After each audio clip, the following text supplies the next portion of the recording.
Good morning, everyone. We'll call this meeting to order. The day is March 9th, 2023, and I appreciate everyone being here. Seems like we've got a little interest out in the gallery out there, so thank you for being here. We know you've got a lot of other things you could be doing, but we do appreciate you being here. Would you please bow your head? Lord, thank you for bringing us together today to work for the children of South Carolina.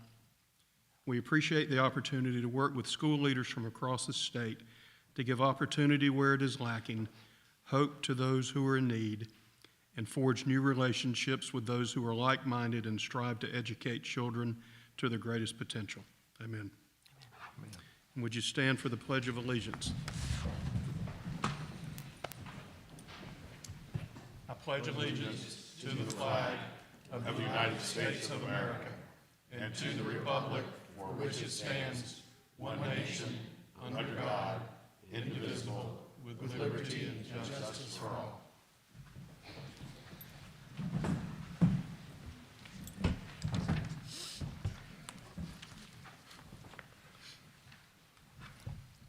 The South Carolina Public Charter School District authorizes, champions, and supports the creation and advancement of innovative K-12 public charter schools that provide access to academic opportunities for every student in South Carolina to reach their fullest potential.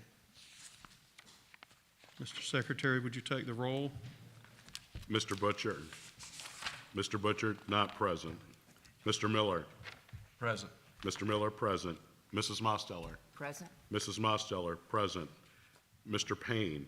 Present. Mr. Payne, present. Dr. Pope. Present. Dr. Pope, present. Dr. Strickland. Present. Dr. Strickland, present. Mr. Gilchrist. Mr. Gilchrist is with the governor at the moment. He'll be attending, but he'll be a little later. Very good. Mr. Chairman, we have a quorum. Thank you. All right, item 6, the consent agenda. Do I have approval for the agenda for today, March 9th, 2023's meeting, and approval of the minutes for the February 9th, 2023 meeting? So moved. Second. There's any discussion? None. All in favor, say aye. Aye. Aye. None opposed. Thank you. Do we have public comment? Mr. Chairman, I have 3. Okay. I don't have the list. Would you just call their names?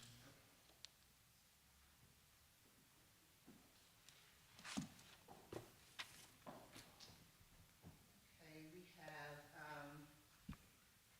Dr. Christian, is it? Kisson from Grace Academy.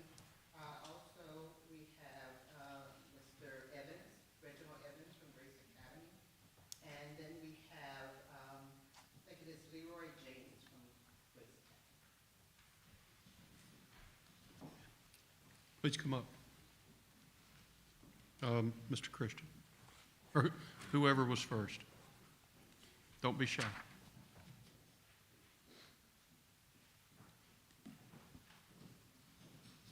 Good morning.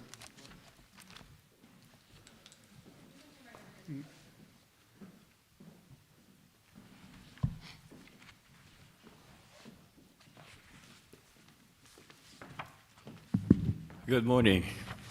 Good morning. I am Bishop Leroy T. James, the pastor of Kingdom Builders Church in Sumter, South Carolina, 621 Liberty Street. I'm here at the bequest of Brother Reggie Evans, who wants to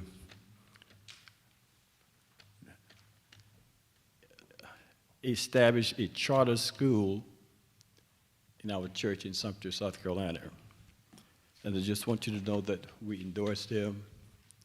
We have given him the rights to use our sanctuary for such.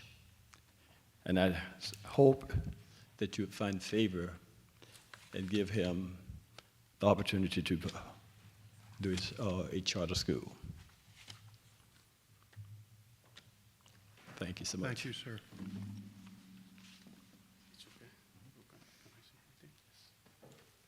Okay. Good morning. Good morning, everyone. I'm called Christian Asongwe. We are here to give our support to Mr.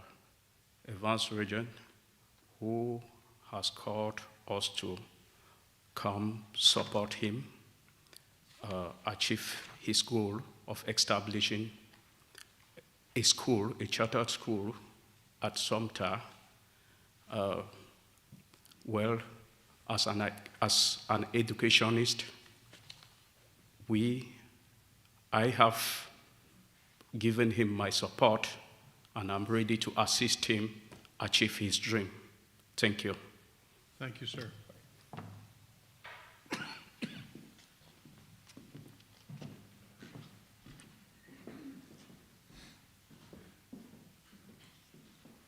That's all.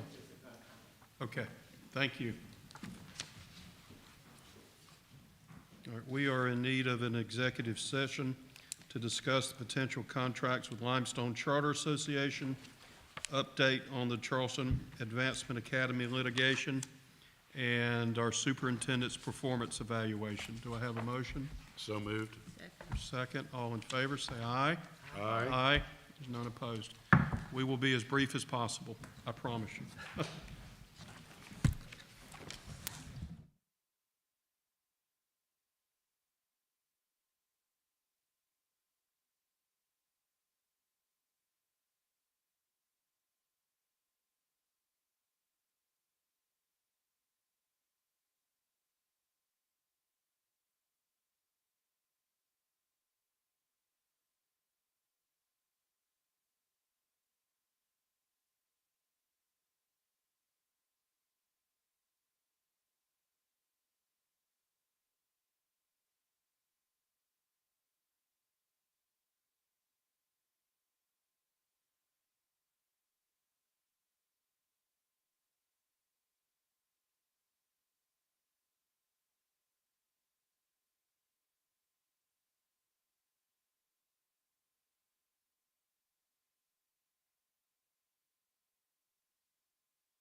back.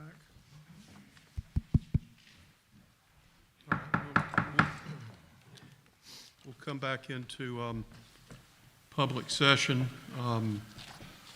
We met in executive session for the items that we discussed earlier, and no action was taken. Limestone Charter Association agreements. Mr. Superintendent. Board, as you know, you all considered a request from Eastlink Academy to transfer over to Limestone at the January board meeting. The school itself is in good standing in terms of compliant, and it has been extremely cooperative and professional throughout the process. From my perspective, this type of conduct shows a great deal of capacity and gives me great comfort their students will always be first at their school. However, the staff pointed out there was not a memorandum of understanding with Limestone Charter Association, and that caused a lot of concern about the ability for us to effectively carry out a transfer. You agreed, and the transfer was denied. Since that time, the leadership at Limestone College has changed, and we have had some productive conversations with Limestone College's legal counsel and its leadership. Those conversations led to legal counsel developing a memorandum of understanding that I can support. I believe the MOU will allow our staff to accomplish the transfer with minimal disruption to our services to other students, and that will result in a smooth transition of Eastlink students over to Limestone Charter Association. Therefore, we request that you approve the MOU between the district, Limestone Charter Association, and Eastlink Academy that's in your board packet. And while we were talking with Limestone's attorney and their leadership about Eastlink circumstances, we also had an occasion to talk about longer-term solutions between the two parties. As a result of those conversations, we were able to negotiate a non-solicitation agreement in which we agreed to limit the conversations we had with each other's schools about transfers. We hope this will help foster a more collaborative and collegial relationship with Limestone Charter Association like we developed with the Charter Institute at Erskine. We also hope it will ensure that the transfer process is as non-adversarial as possible. Therefore, we also request that you approve the non-solicitation agreement between Limestone Charter Association and the district. That's all I have, Mr. Chairman. Thank you. All right, in order to move forward, I'll need a motion. Is there a motion? Make a motion, we accept the recommendation. Second. Or is there any discussion? Mr. Chairman, just a quick question. I assume we're going to approve these as a package versus separately? How would you like to handle it? I would do it separate. Okay, we'll handle it separately. Okay, thank you. That way there's no confusion of one or the other. All right, so we've got a motion on the table. We've got a second to accept superintendent's recommendation to accept Limestone Charter Association agreement. I'm going to ask for the vote, but if everyone would raise their hands, just so there's no confusion. All in favor to approve the motion, please say aye, but raise your hand as well. Aye. Aye. Okay. There's no no's, no nays, if you will, so that passes. I'm sorry. Okay. Okay, Mr. Chairman, then I would assume that it would be in order now for a motion to do the non-solicitation Yes, agreement. correct. So I'd like to make a motion that we accept that as presented. Is there a second? Second. All right, is there any discussion? Having none, I'll call the motion. If you're in favor, please say aye, but please raise your hand as well. Aye. Okay, it's unanimous. All right. Eastlink Academy Amendment, Kristen Farmer.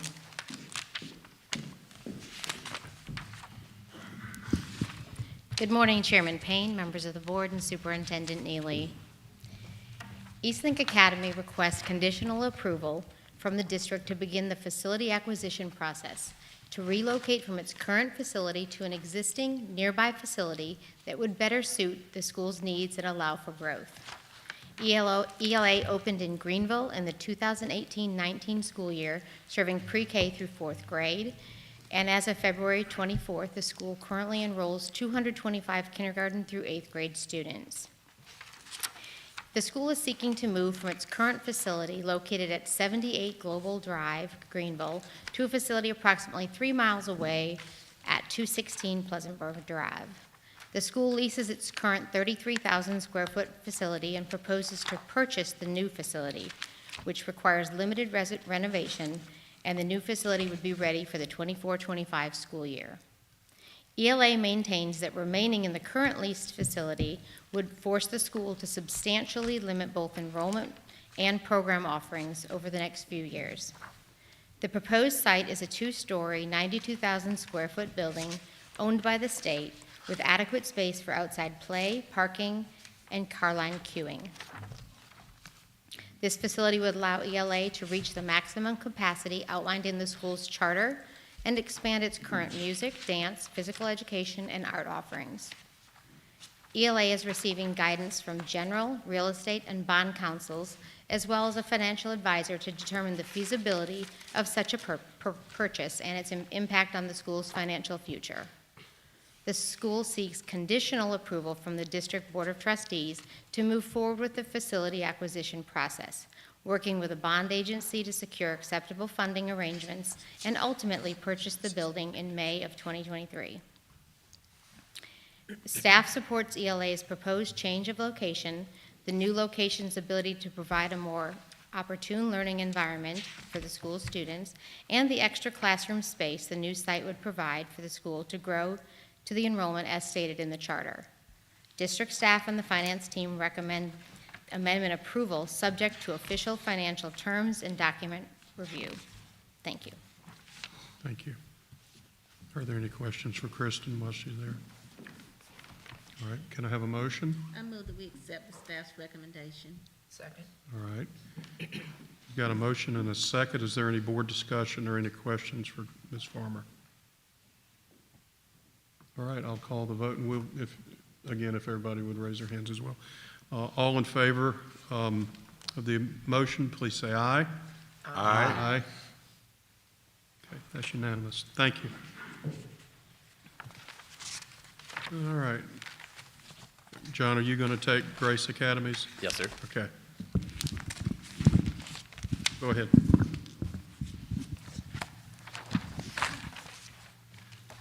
Mr. Chairman and trustees, today I bring before you an action item for Grace Achievement Center for Excellent Academies, or Grace Academies.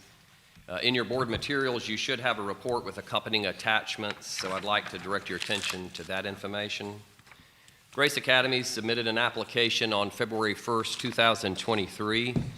In our completeness check, which we do as a courtesy for all applicants, we noted a number of missing required components to their application. We notified Grace Academies of the missing information on February the 7th, as is our practice with all applicants with missing information, gave them 2 days to revise and resubmit their application. Despite resubmitting the application, the applicant failed to provide evidence of need, notice to the local delegation, and have a charter committee, all of which are required by both the South Carolina Department of Education's charter application as well as the South Carolina Charter Act. As a result, the district staff recommends that you deny the application as it failed to meet the minimum requirements of state law. To provide a little detail, 3 individuals from Grace Academies attended our pre-applicant training on November 15th here at the district office, where they, along with the other 19 entities present, received information and documents related to the application and its components.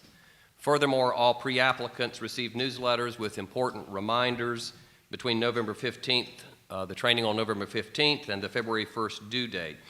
Although Grace Academies shared that they were told different information, such as they could only have 1 person on their committee, our training materials, newsletters, the application guidance, and state law, all of which the applicant received, clearly explicated the requirements. With respect to evidence of need, a critical component to determine the need for a charter school, Grace Academies requested a waiver for the reasons outlined in your report. In our completeness check response to Grace Academies, we expressly indicated that we have no authority to waive that particular part of the application since it is state law.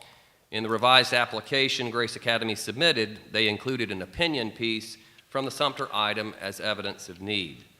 With respect to to notification to the local delegation, Grace Academy's sent one notice to Senator McElveen, but did not send a notice to the other senator nor any of the House delegates, although our training materials and newsletters explicitly indicate that notices should be sent to all and the entire local delegation.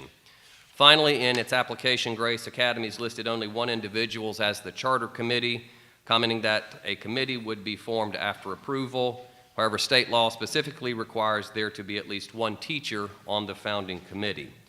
For these reasons, again, the district recommends that the Board of Trustees deny Grace Academy's charter application. Is there a motion? I move that we accept the staff's recommendation to deny the request. Is there a second? Second.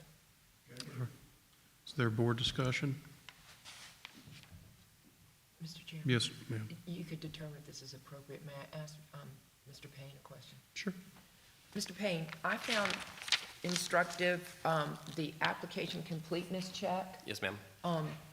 And can you make a few comments on it? I mean, it looks like there were several things of Yes, ma'am. So, import that were not completed or not. correct, yes, ma'am. So you see the application completeness check, and for those schools or those pre-applicants that submitted application where they were missing information, we note that in this and send that along with instructions to them. We typically have a couple of schools every year that, perhaps to forget an assurance, a pre-populated form that the department has, and so typically what happens is that information is then provided. With respect to Grace Academies, there were a number of elements that were not included. We attended to the three kind of critical ones, which was the evidence of need, the notice to the local delegation, and the charter committee in our completeness check and in our determination for recommending that the application, that we recommended to deny the application. And this also serves as a roadmap going forward for someone if they wanted to so utilize the information here. Yes, ma'am. Yeah. That is correct. Thank you, Mr. Yes, ma'am. Chairman. Thank you. Mr. Evans, would you like to speak? And Mr. Evans, we have Okay.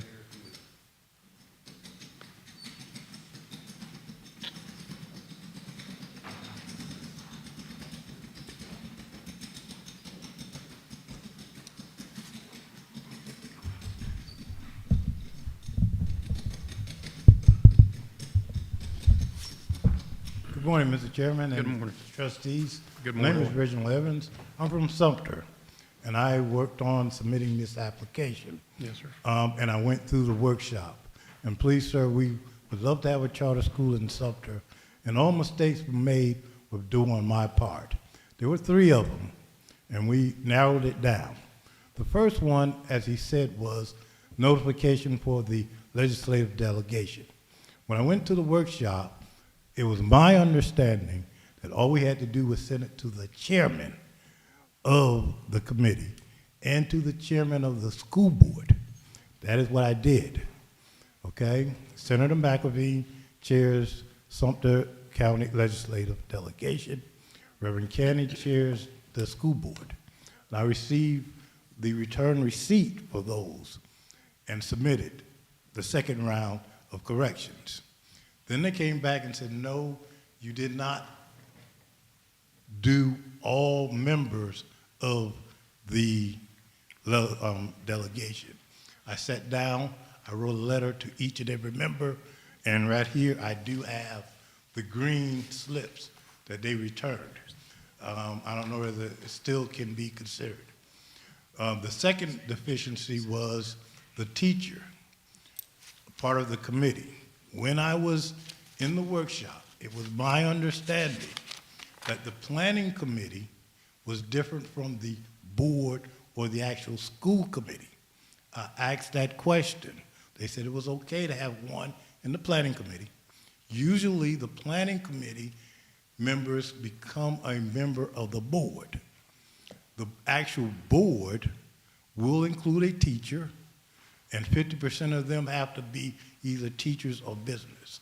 So please, sir, it was my mistake or my misunderstanding that I thought a board would fall after the charter and the application was submitted. The third one was evidence of support. And please excuse me on that one, Mr. Chairman. I thought, and I looked through it, the whole line, it was recommended to go out and get petitions signed and groups to sign that you supported the charter school. Now, currently in Sumter, there's one school district, there's one charter school. We look forward to working with that charter school, okay? I didn't want to go out and get petitions signed and give people the false impression that that guarantees their students will be accepted into our program. Our business plan said that we will open up applications 1 January, close them February, and then sit down from February until May to get our 240 students. So when I asked for a waiver or another approach, and there's a lot of approach in the title of how you can document need, not only a petition, I think they said D, or group support, but you can show a need. And yes, there is a desperate need for parents to have an alternative choice in their schools. I didn't want to go down the road of knocking schools. All schools have bad schools. Something's not exempt for that, okay? So I didn't want to get people to sign petitions and have them with the understanding, or get groups to say, okay, we support it, and then when applications open, give us 30 or 40 slots. I want it to be open and fair to everybody. So I would ask, Mr. Chairman, if you would consider a conditional charter to let us correct whatever mistakes still lingers out there so that we can open 2024 and keep it going. These mistakes were made on my part and my misunderstanding. Thank you, sir. Thank you.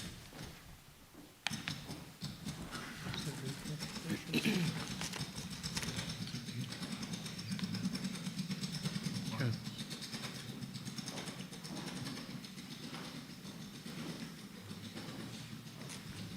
John, is there a provision in the law that allows for a conditional charter? Or maybe that's a better question for Eric. There is under very limited circumstances, but you have to have legal compliance with almost everything except facilities and a couple of other items. Okay. All right. Is there anything else you'd like to follow up with? All right. We have a motion and a second. Is there any board discussion? Yes, ma'am. I just wanted to say on, these are very clear kind of markers, and it seems like it's a roadmap for the future, if someone chooses to make it so, but they're very substantive in the deficiency in these areas are important areas, in addition to the delegation and those sorts of things. So I think this is a good roadmap for the future, should one choose to utilize that, and a good instruction to me as a board member of the way things are at the moment. Okay. Dr. Strickland, about 10 years ago, I had the opportunity to work with a brand new charter school. It is, and I always use this term, it's a Herculean task, because it is. There's several things that we as a board are entrusted with under state law. One is a budget. Two is granting charters to schools. Three is revoking charters. Another is hiring and firing a superintendent and evaluating a superintendent. The law is very clear in what our duties are. Sometimes we do have some leeway in working with a potential school. My concern at this point is that the omissions are so grave, the law doesn't give us any room to maneuver in this. I appreciate the efforts that Mr. Evans and his group have put into this, and I'm only speaking for myself. But based on the constraints we have under the law, I personally can't support granting the charter. I'm going to support the staff recommendation. This is nothing against the people from Sumter. It's the process and it's the law that binds us in what we can and cannot do. So having said that, I will call the vote. All in favor of staff recommendation to deny Grace Achievement Center for Excellent Academies application, please say aye and please raise your hand. Aye. Aye. Okay, that's unanimous. All right. You going to handle it, Kristen, or is John going to handle? All right, Bridges Preparatory School renewal. Okay. Good morning. Welcome to our wonderful crowd of Renewal School Board members, staff, and we're just really excited to have you here. The charter renewal process is the process of extending a valuable partnership between school and the district, resulting in a renewed 10-year charter contract. What is required to renew a charter?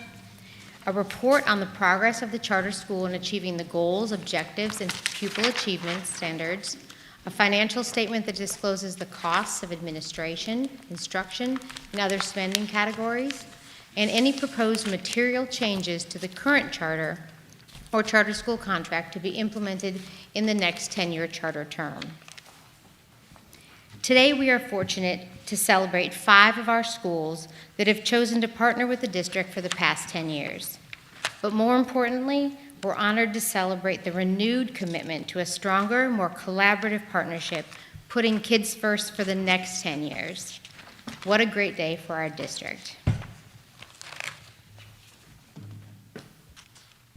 The renewal format, I will begin each by providing a short summary of each school's recommendation report, and as I am reading the report, or before I start reading the report, I ask that the schools join me, the representatives who are going to be presenting, join me up here so that they are ready to present at the end of my report. And we ask that we adhere to the 10-minute presentation time, just to be respectful of everyone's time. After the presentation, the board will have the opportunity to ask any questions they would like to of the school. And then, obviously, there will be a board discussion and vote. And then, just to let the schools know and the board, we would like to take pictures with all of the renewal school staff, along with our board and Superintendent Neely, immediately following the board meeting. And of course, there's a celebratory lunch and cake to follow. Board members, you have all of the summary reports that have been prepared with attachments for each renewal school. So I will provide a brief overview and a few highlights for each school. Our first renewal school is Bridges Academy, or Bridges Preparatory School, if you would like to join me up here. Bridges Preparatory School, located in Beaufort, currently serves 1,263 students in grades K through 12.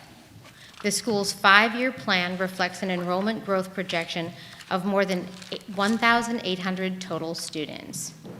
The school focuses on STEM education and the responsive classroom approach to engage students in social, emotional, and academic development.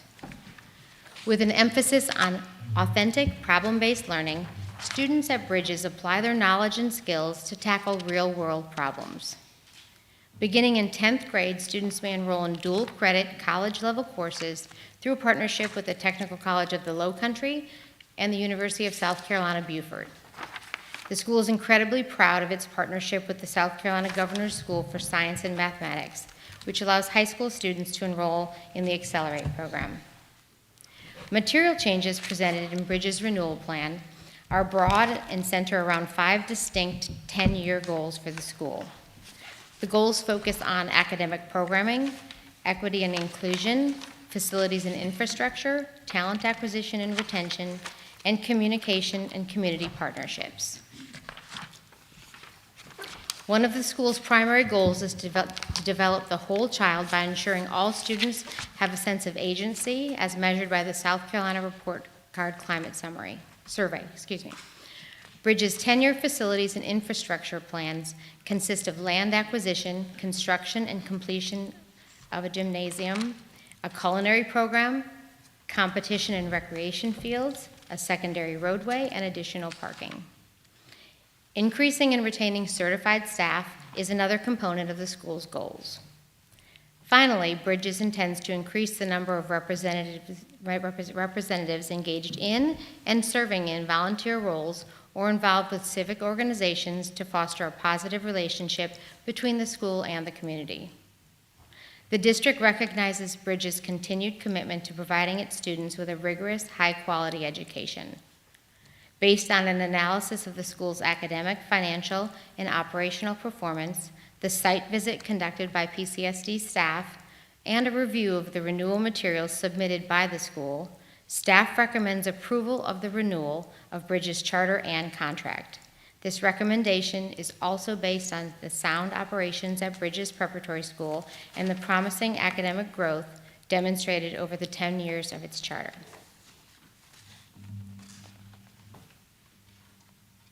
Thank you. Do I have a motion? So moved. Do I have a second? Second. All right, is there board discussion or any questions for the Bridges people that are here? Would you introduce yourselves? And I'm going to get, yes, and I'm going to give you, there you have And it. if you'd like to make any comments. Sure. Is there, I'm sorry, is there a presentation portion? Oh, okay. Go ahead, I'm sorry. See, it's great to go first, isn't it, everyone, right? So now everyone's going to be okay. All right. Good morning. I was focused on you. I wasn't looking to my left. I was looking at you. Well, good morning, Chairman Payne, Board of Directors, Superintendent Neely, all of our audience today, and all of our renewal schools. Congratulations on 10 years. That is a truly amazing feat.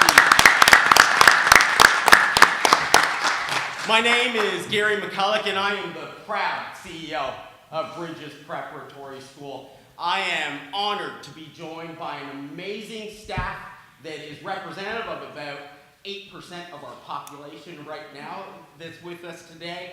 And I am also honored to represent the 1,263 students and families in our greater Low Country area.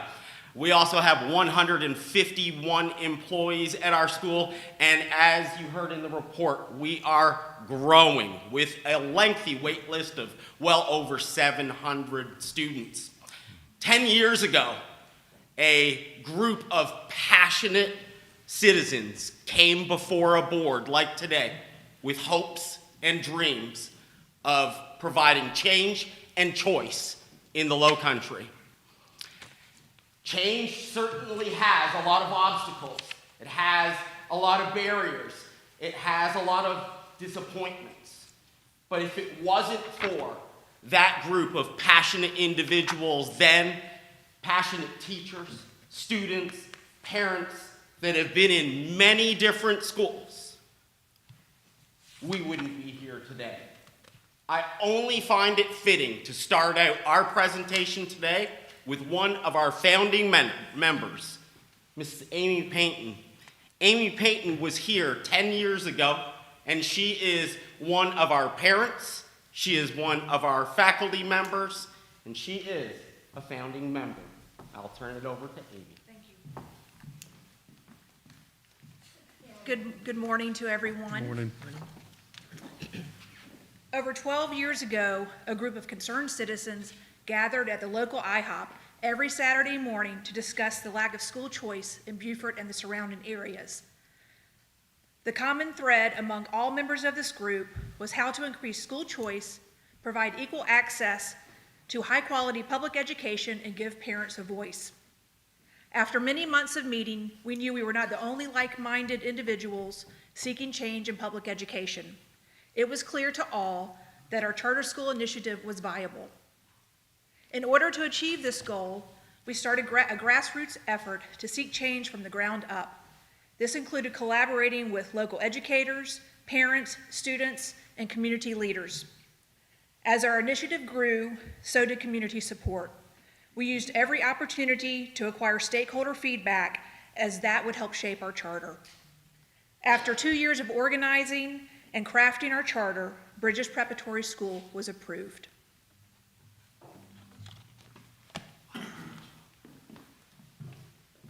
Great schools have wonderful boards that are highly involved in the community and with their students and with their educators. And they are heartfelt supporters of a vision and mission. I am very fortunate to get to work with 9 dedicated board members that truly align with Superintendent Neely's vision of Kids First. Everything we do is for our kids and the resources that we provide them. It has been an honor to work the past 4 years with Mr. Angelo, our board chair, and I'd like to turn over for past, present, and future. Thank you, and good morning, everyone. Not only have I been a board member going on my 6th year now, I've also been a parent since the day the school opened. My child was in the first kindergarten class and will be in the first full graduating class to go from kindergarten through 12th grade at Bridges Prep. So I've been with the school for a while, and in the beginning of the founding members laid an extremely wonderful foundation for us to build off of. We started out at 1100 Boundary Street, which due to our growth, we quickly grew out of. We had to lease space from the county, another little gym just down the road, so we had enough space for kids then, and we're keep moving forward. We purchased 20 acres at 555 Robert Schmalz Parkway, where we are at now, and we have a $33 million building in place right now, about going into now to build a $11 million competition gym. A month ago, we purchased an additional 38 acres of adjoining property so we can build competition fields, K-2 building in the future. We're just moving forward so quickly right now. We're just trying to keep up with that, with the growth on our waiting list. We're trying to serve as many people as possible in the county, but we do have limits. We are being, responsible about what we're doing. We don't want to fill the school and be busting at the seams and then be waiting on another building. So I think from the get-go till now, I think everybody, the past boards, the current board, and the school themselves has done a wonderful job about making sure the kids do come first, limiting the size of classrooms as opposed to the other schools around us that are, 40 kids to a classroom. We maximize our classes at 24 kids a classroom, and that's, per teacher. Just through our growth, I mean, we've turned away a lot of kids, and I just think that we're doing a wonderful job. And we would like to continue our partnership with you all in the future for another 10 years. Thank you. Thank you. Thank you, Mr. Angelo. Thank you, Amy. And it's your time now to go down I-95 and look into the Low Country and see what our amazing kids are doing.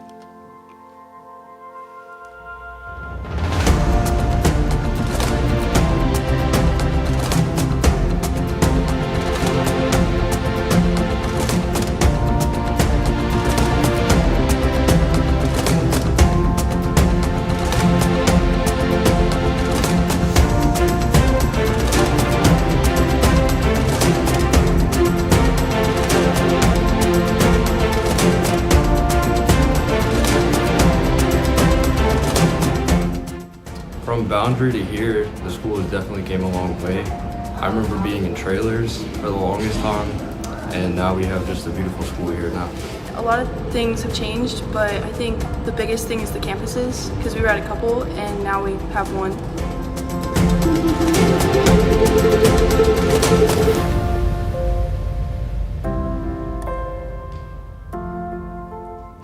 I love everything about Bridges Preparatory School. the students and the staff, they're all nice and fun to be with. My favorite thing is probably some of the teachers because they've taught me a lot, mostly about writing.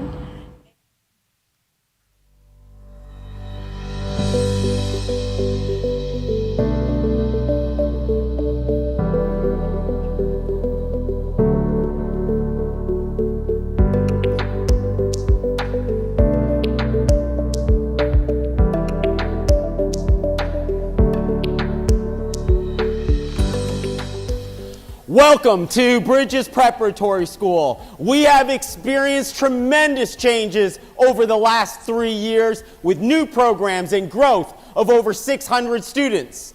Let's allow this momentum to springboard our goals to new heights with the new competition gym, land for all of our playing fields, a new K-3 building, and programs and choices that set us apart from all other schools. Are you ready to be a part of a movement? Let's do this. Together we are Bucks.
Tried to cut these corners, tried to take the easy way out.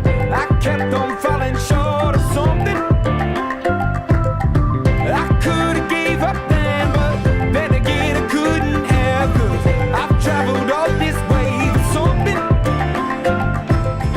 I take it in, but don't look down. 'Cause I'm on top of the world, eh? I'm on top of the world, eh? Been waiting on this for a while now. I've been waiting to smile it, but holding it for a while it. Take you with me if I can. Been dreaming of this since a child. I'm on top of the world.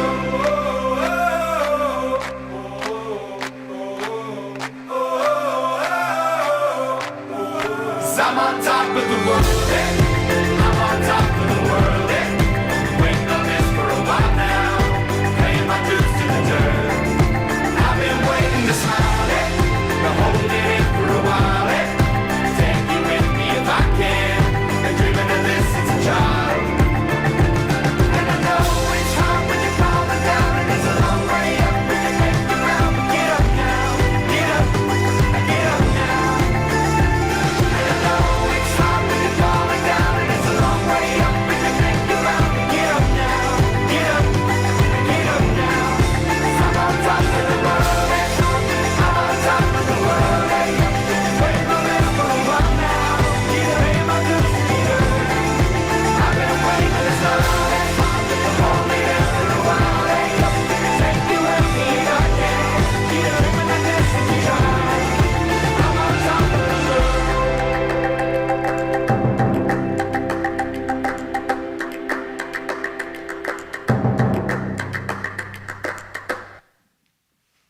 Now, I know I have around about a minute left to go over 10 years of big goals.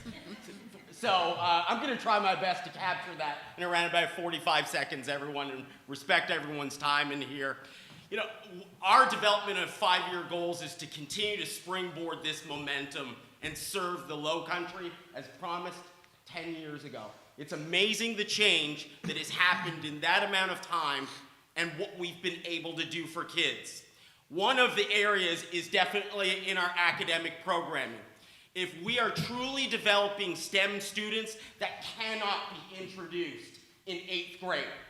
It has to be introduced at our kindergarten levels, and it has to be equal and accessible for every single student.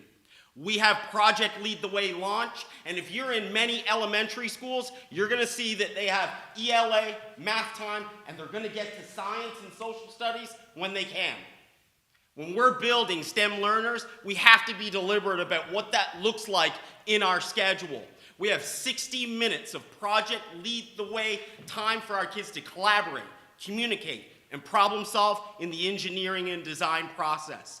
Then when they move into middle school, then they're able to go into design and modeling, robotics and animation, medical detectives, and then they're able to choose their career paths in the high school. It's also important that when we talk about equity and inclusion for all of our students, that is representative with all of our populations in our school. In special education, we need to make sure that our kids have access to the general curriculum. We have wraparound interventions for our special education students because there are times when kids should not be pulled out of the general curriculum, because if they're already 2 years, 3 years behind, we are doing a disservice. That is a policy and a procedure at our school. Talk about going to a school where you matter, you belong, and you're able to build your confidence and self-agency. That is around the responsive classroom. Responsive classroom is about connecting with your peers and connecting with great educators inside your classroom. We also have big plans, as you heard Mr. Angelo say, around land acquisition. That has already taken place. We have secured 38 acres, and that'll have a culinary program. Our new competition gym is just about to be built. A K-3 building, an arts program, and a new Cape wing in there. Talented acquisitions.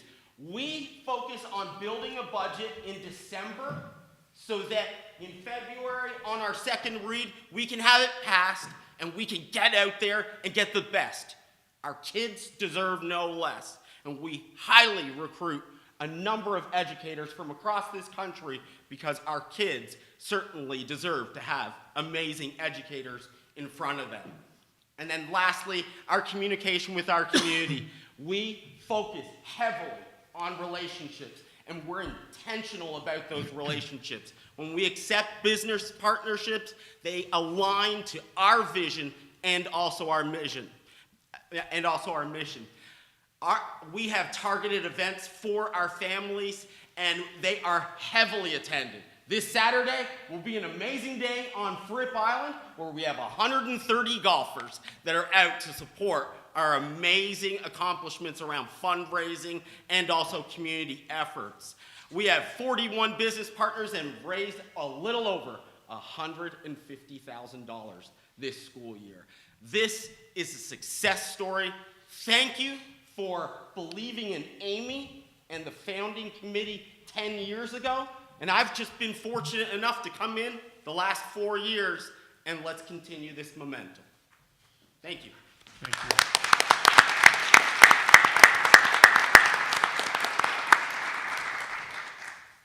For questions, and again, we're first, so for questions, I was advised I could bring the team up. Is that okay? Sure. Or Well, first of all, I want to figure out how we can clone you and take that energy. I could use a little of that. And Tom, I appreciate your hard work. 10 years ago, I met Amy. It's no secret that I was affiliated with this school. And I still get kind of choked up. Because they gave my children a choice. At that time, excuse me, the Beaufort County School District, I'd kind of had enough of them, and I was looking for a choice. Not indicative of what's going there now, but I was looking for choice for my children, and Bridges gave us that. I had the opportunity to, we got both of our children in. They accepted one, and the other rode in on her coattails. So we had both of them there, I believe, 6th and 3rd grade at that time. And I knew it was a new venture, and I figured if this place was going to make it, they had to have parental involvement, at least people who could chew gum and walk at the same time.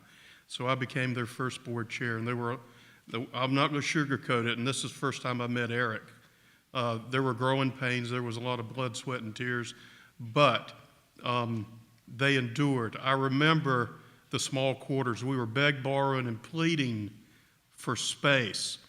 We found a place on Boundary Street that I assume you've sold by now. You probably moved out of it by now. And we were busting at the seams there, and we were trying to figure out how we could take a pie this big and enlarge it, but you couldn't, so they had to put the mobile units there. But anyway, they are here 10 years later. I'm proud of you. Having said all that, I do know that it's the people who are sitting back here that make the school run. Would your staff and your teachers and whoever else you have here, would you stand?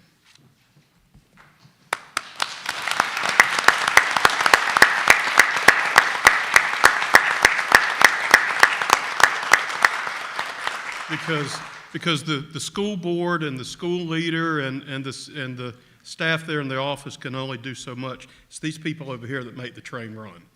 So I appreciate you. Are there any questions? I have a question. Yes, ma'am. Have you always had problems with diversity throughout the 10 years, or has this been a recent problem? And do you have diversity on your school board? So nationally, 51% of K-12 students are students of color, and we're underrepresented in schools with 20% of teachers of color. And this is, it's certainly, it's an area that's our target. And our target is about building high-quality relationships in the community. And when we have our staff and we grow our staff, we keep our staff because of the culture of our school. Our growth is certainly continued around our diversity as a school, and it has changed with our students. We all have to be far more targeted in our area to have that representation. I don't think you understood the question.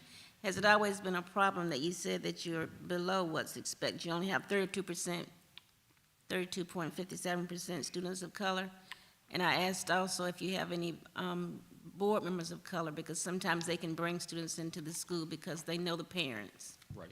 So presently, we have one board member of color, and we are actively recruiting students. We have changed what our marketing looks like. There has also been discussion about us having depots for buses in our next 10 years so that there is that access to our school. Okay, so location might be a problem? Yes, ma'am. Okay. Thank you. Yes, ma'am. I'm not sure I'll say this word correctly, but could you just tell me a little bit about the Paideia? Paideia. He knows how to say it. I know how to say it. You can. Because it kind of forms an academic perspective, a hub around which you build your curriculum. Mm-hmm. Yeah. Oh, I just broke the microphone. Let me get this settled. I apologize for the feedback. And I'm sorry, what is the question? Just an overview of Paideia? Yes, or just a quick, it's a new concept to me, although what I read I really Yes, liked, but just. It is actually, that was the main foundation for part of our charter to help improve critical thinking skills among our students, asking open-ended questions, being able to sit and pose a question as a group, have differing ideas that might be drawn from different text or books or other media where whatever the main theme or the point that's trying to be driven for that particular lesson is taken again from a text and then brought together by open discussion in the classroom. And then it also will spill into a community project that we do as a school. Paideia is very community driven. We want to, by using this methodology, raise productive citizens and contribute to our society. And the first year that we started Paideia, which was 2013, we joined up with the Hunting Island Loggerhead Sea Turtle mission. And as a school, we were the first school to join them we went into the community donating our time and contributing that gift of time for a need that they have for volunteers. And then brought, of course, that lesson back into the classroom. So it's a collaborative effort on all parts of the staff, the students, parents, and, it can be used not only in the classroom, but to, solve problems in daily life that they'll run into as they get older and get out into the real world, because as we know, we don't always get along. And that's something that is definitely a treasure in this day and age, and something that is threaded throughout our entire school. Just a quick follow-up on that. From what I read, just a little bit of it in your report, it's got the concept of think, discuss, which is lateral, collaborative, act. Is that kind of what it has a sequence? Yes, of ma'am. Moving from that to Yes, that, ma'am. to action. Yeah. Okay. Thank you. And I just want to say, we've all seen our chairman rev up, but I've never seen him tear up. So this is a precious moment that we're getting to see that side of him. We enjoyed that. Yes, it has definitely been a very emotional but very proud experience. Thank you. Are there any other questions? All right, having a motion and a second, I will call the vote to accept staff recommendation to renew Bridges Preparatory Schools charter. And just as a point of privilege, I'm going to be the first one to raise my hand and say yay. So all in favor, please say aye. Aye. Aye. Would you raise your hands if any opposed? Opposed. Okay, thank you. Congratulations. We can get a picture.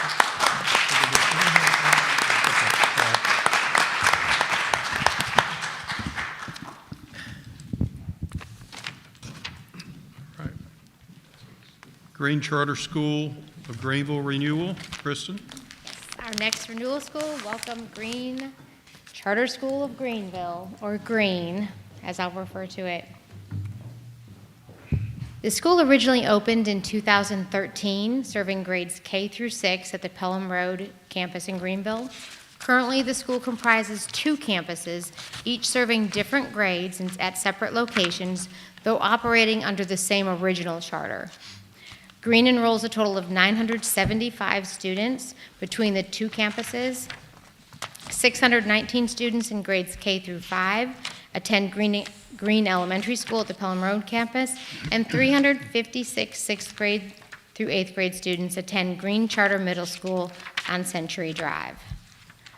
Green has made significant revisions to its original charter, including new mission and vision statements to more accurately reflect the school's strategic plan.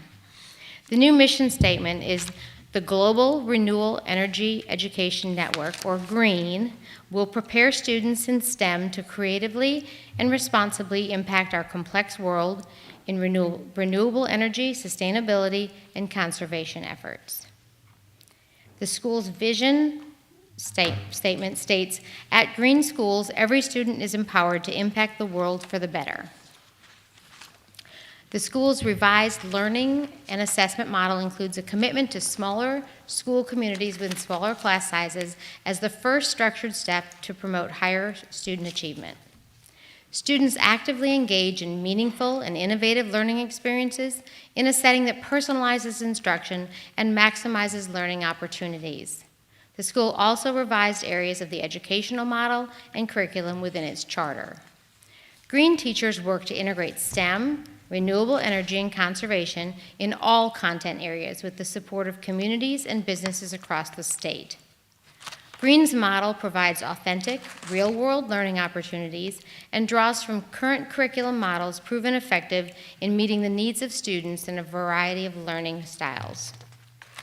Green established broad, overarching 10-year measurable goals, which include a commitment to customer satisfaction, ensuring the school meets the needs of its students and families, increased focus on high-quality student and staff success through the management of resources, responsibilities, and talent, capacity development through the implementation and maintenance of robust student, teacher, and parent training programs to encourage active engagement among stakeholders to aid in student success. And also a financial goal to review the school's budget development process, increase net revenue, create fiscal strength, ensure stability, and fund new programs and services. Based on an analysis of the school's academic, financial, and operational performance, the school site visit conducted by PCSD staff, and a review of renewal materials submitted by the school, staff recommends approval of the renewal of Green's charter and contract. This recommendation is also based on the promising academic growth demonstrated over the 10-year term of Green's charter. Catherine?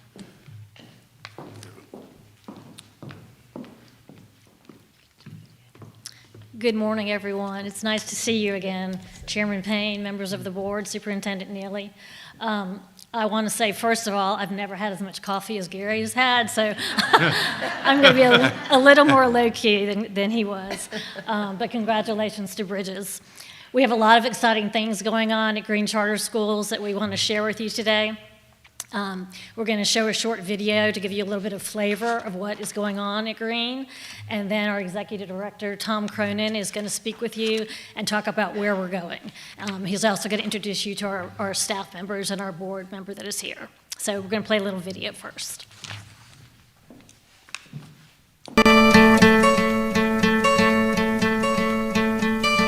Hope when you take that jump, you don't feel the fall.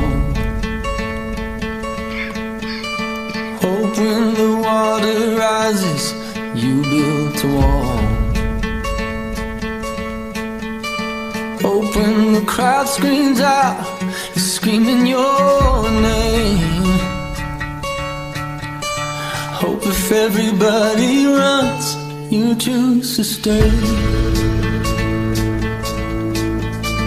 Hope that you fall in love and it hurts so bad.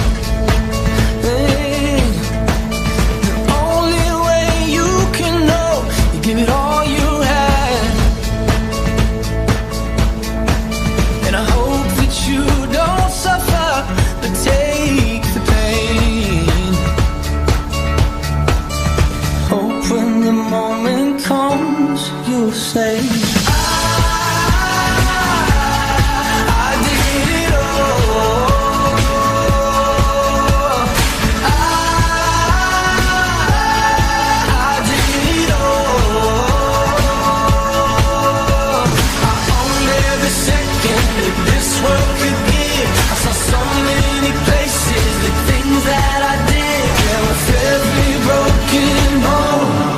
where I lived.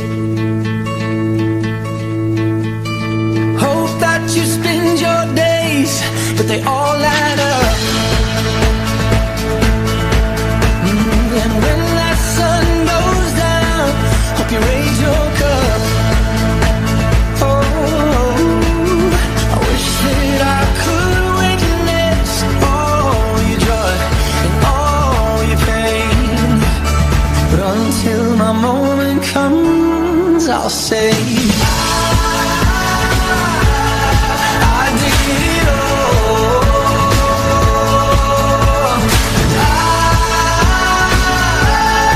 I did it all. I owned every second that this world could give. I saw so many places, the things that I did. There was every broken home, I swear I lived.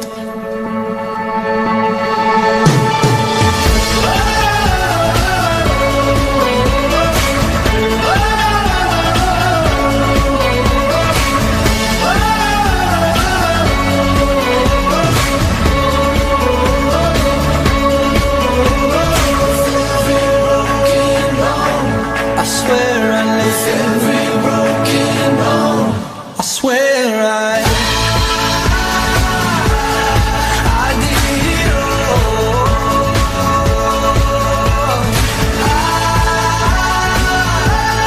I did it all. Good morning. Morning. My name is Tom Cronin. I'm the Executive Director at Green Charter Schools. It is great to be with you all again. I want to thank Superintendent Neely and his entire staff.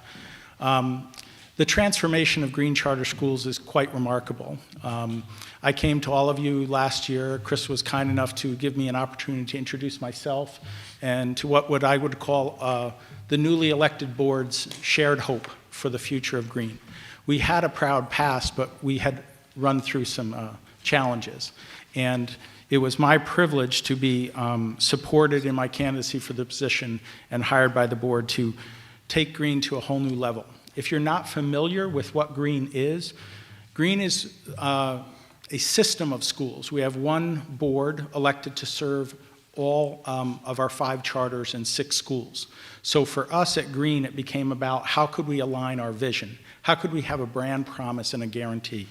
So until when I came to you last time, I talked about that shared hope of what we were going to do to transform Green to be transparent, authentic, effective, professional, and every other aspect of what the great teachers and leaders in the schools were accomplishing was behind that school success. We have had school success, and we've been a great school system, but we need to be transformative now so we could have a system of schools that would succeed.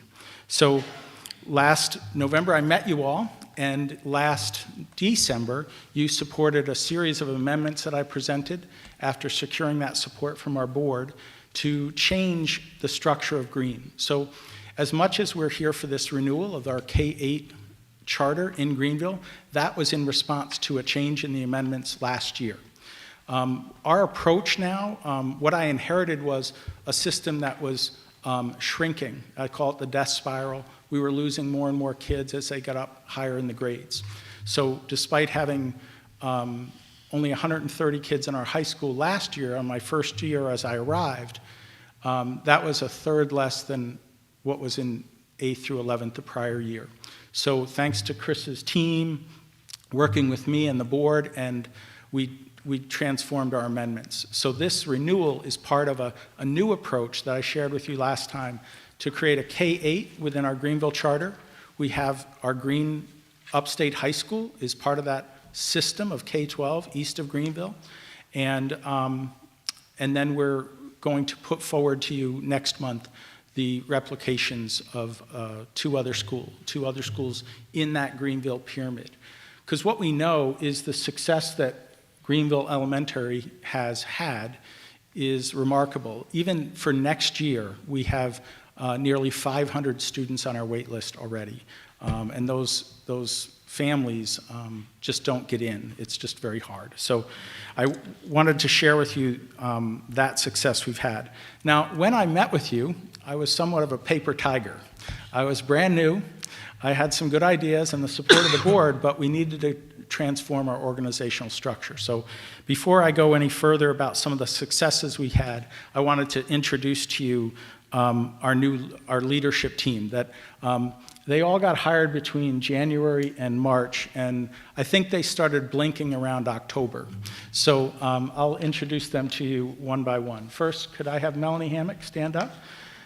Melanie is our Director of Operations, came from Clemson Youth Development, and really helps us with everything internal and external, and really is a remarkable leader. We're glad to have her.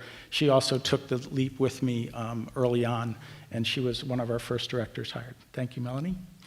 Bobby Rollins, stand up. Bobby Rollins, our Director of Teaching and Learning. He came from Lead, and also at one point taught at our elementary school, and he's running all instructional programs and our instructional model. Thank you, Bobby. Maya Jones-Lewis. Maya, we are kindred spirits, and Maya came to us as an internal promotion. She had been hired in January, and when I arrived, I said to her, I'm going to give you a promotion, a raise, and some support. And here we are a year and a half later, and she's still with us and doing great stuff in the area of special services. She's our Director of Special Services. Also with us is our other director, who I will just point out. Catherine Watt is our Director of Growth and Compliance. She actually assisted me here last year, and we were fortunate enough for her to be part of all this, and that's why our replication and renewals are so thorough. Thanks to Catherine. Additionally with us is our executive assistant and board clerk. This was one of the first steps we did, is Haley Brunson. She has an MBA, and she created that video for all of you today, and is really has tremendous capacity and helps keep track of me on a regular basis. And finally with us today, I'd like to ask Laura Wiles to stand up. Laura Wiles is our board secretary. She was on the personnel committee that brought me here. And fortunately for me, she just got renewed for a 2-year term. Thank you, Laurel. One of the things that drew me to Green Charter Schools was the effort that Chris and his staff had done the year before. They drafted new bylaws for the board, created a new elected board, and that kind of set the stage for me to build going forward. So I think that if you're, as much as we're asking for a renewal, it's a renewal of a whole different approach. But the teaching and learning at Green and Green Elementary and Green Middle School has always been fantastic. And I just want you to, you should be aware of the great success we've had.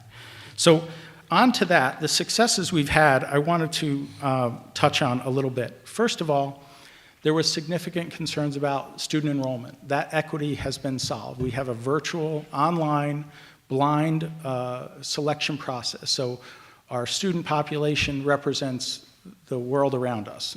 There's no other way we do it. We do it blind. Kids come in, and we still have 500 students on our wait list. That's important to note because I started that when I first got here. That was the first step I took, was having a blind acceptance process. And I have to tell you, it's been so exciting this year to meet new families and new stakeholders who tell me, I wanted to get in here until this year, it didn't happen. So it's a validation to the work we're doing. This leadership team also, we created a fully transparent hiring process for each director and every school across our system, including, I wanted to get to this last. First, I'll have Drew Adams stand up. Drew Adams is the middle school principal. He was not only a parent, but now an applicant for principalship. Every person at Green Charter Schools that is in a leadership role has had a thorough vetting and a thorough transparent process with an elected board member on the committee and stakeholders from across our system. And Drew comes from New York originally. I kind of like that about him as a New Yorker. But Drew has already created a transformational schedule for next year. So Drew Adams is our middle school principal. Now, last but definitely not least is Milena Fitzgerald. Milena is special to Green because she's been here since the beginning. She grew up at Green professionally and is now the fully vetted, fully earned the right to be the principal. Her school is remarkable. Her leadership is diligent, straightforward, and always thorough. I have tremendous respect for Milena, and thank you for all the work you've done at Green Elementary. So part of it was really putting the team in place. I always joke that I like to collect people. And as you can see, we collected some really good people. And that's turned into a focus on a new strategic plan, which includes a K-5, 6-8, and 9-12 instructional model. Thanks to Chris's staff, they came to meet with us as our new directors took hold. Within 6 months, they came up, got a full picture of what we were planning to accomplish in the coming years. And then we went to them again, I think it was in January, to present our long-term vision about what I would call smart growth. There was a lot of promises across Green about how big we would get and how many high schools we would have, but there were really no planful efforts. So now we're doing it the right way, the thorough way, comprehensive way, and this first renewal is part of that effort. I will say this, that at Green Charter Schools, we are talking about dreams and aspirations. We believe that every student deserves an explanation, and every student should have voice and choice. We've developed visual representations, which you should have seen in a renewal, of how we've structured our model, and our tremendous focus on students. Everything builds from the laws to the district to our central office, right up to student voice and choice. I think that's something that aligned very well with Chris's Kids First message, and is definitely what we're trying to accomplish. So I welcome any questions on who Green Charter Schools will become, and any questions about our success so far. I will close with just stating that the projection is that we're going to have, we're about a $25 million operating budget with about $10 million in savings by the end of this year. So I think as a public nonprofit, we're in very strong position to move forward and guarantee a even better next 10 years. Thank you all very much. Thank you. Do we need a motion first? Yes, we need a motion first. Mr. Chairman, being from Greenville, I'd like the privilege of making the motion to accept staff recommendation to renew Green Charter Greenville's charter. Second. All right. We've got a motion and a second. Is there any board discussion? Any questions for the? I have a question. First of all, Tom, congratulations. We were so impressed the day we all met you, and we know how smart Catherine is, and she would not have gone with a ship that wasn't going well over any kind of seas. So it's a great team. And I just have the highest regard for the school and what it has become. Just a big fan. This is my kind of what's happening in the world today question, and it's going to come from a paragraph that in our review. So I'd like to maybe get your comments on this, or Catherine. Green is committed to serving the development of conscientious global citizens aware of our growing energy demands and its impact on our complex world. This service will include a regular feedback loop across all aspects of our schools, ensuring we are meeting the needs of our students, families, and the high expectations we have for ourselves. Using pre- and post-customer satisfaction surveys given biannually to students, that comes back at about 90% a year, which is great.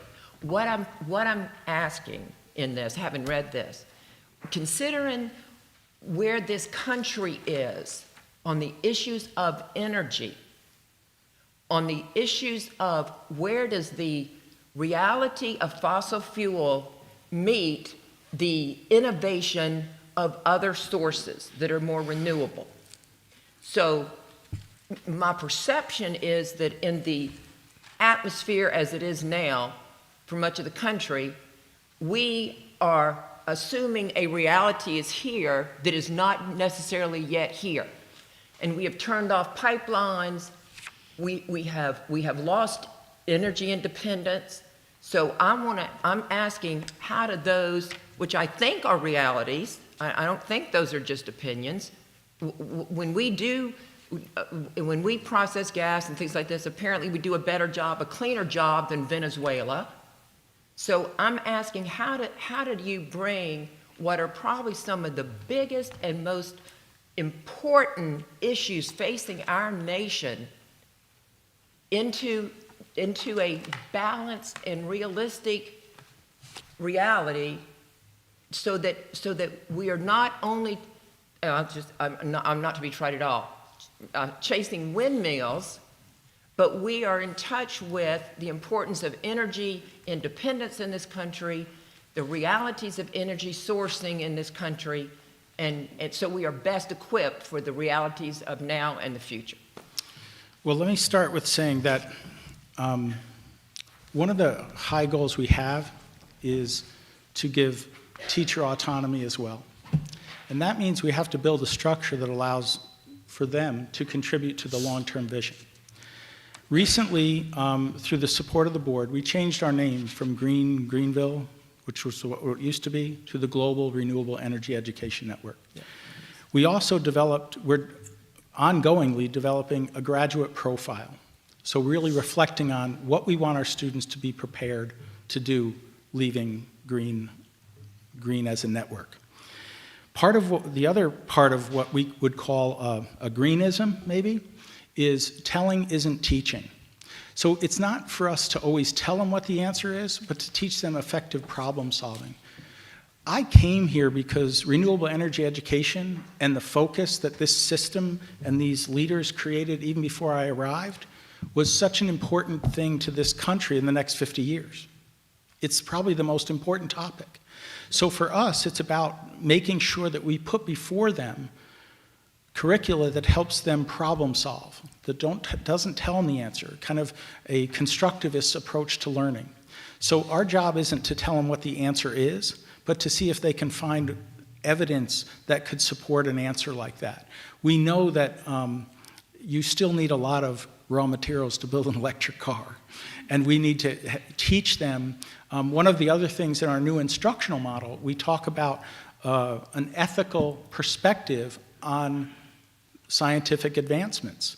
We want to make sure that's something we teach our graduates, that they have an ability to reflect on the impact on our existence regardless of the technological advancement. So for us, it's really about setting the stage.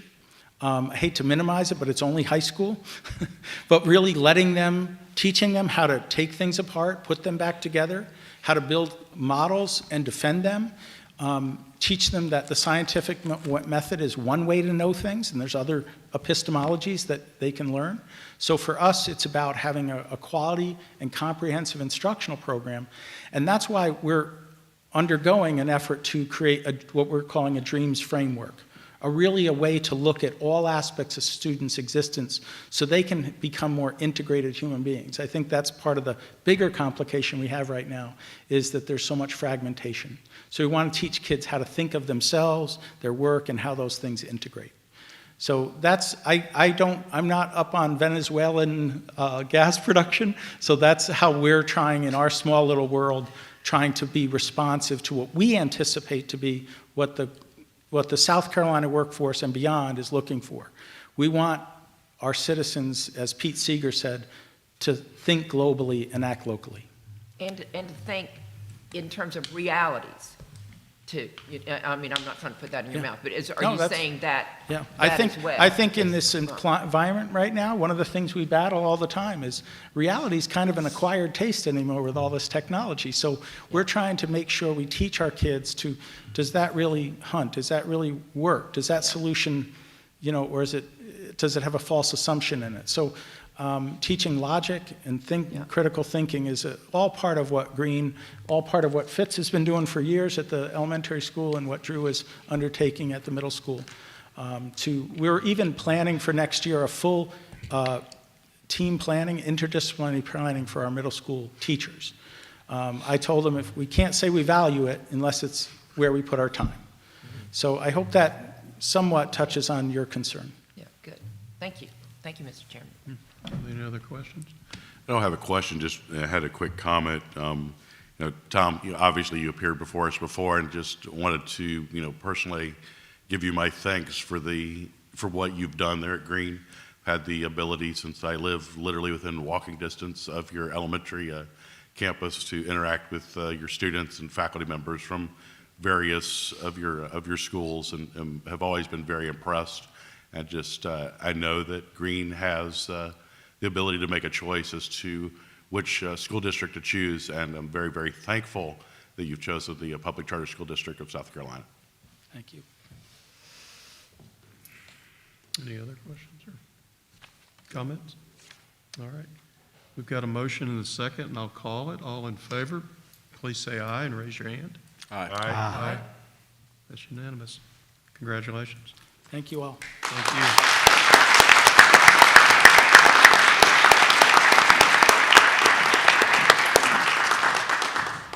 Midlands Middle College renewal.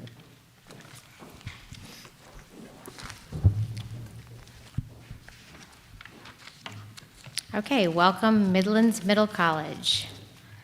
Midlands Middle College, or MMC, located at the Midlands Technical College Airport campus, serves the educational needs of at-risk students, enrolling 102 students, 47 11th graders and 55 12th graders.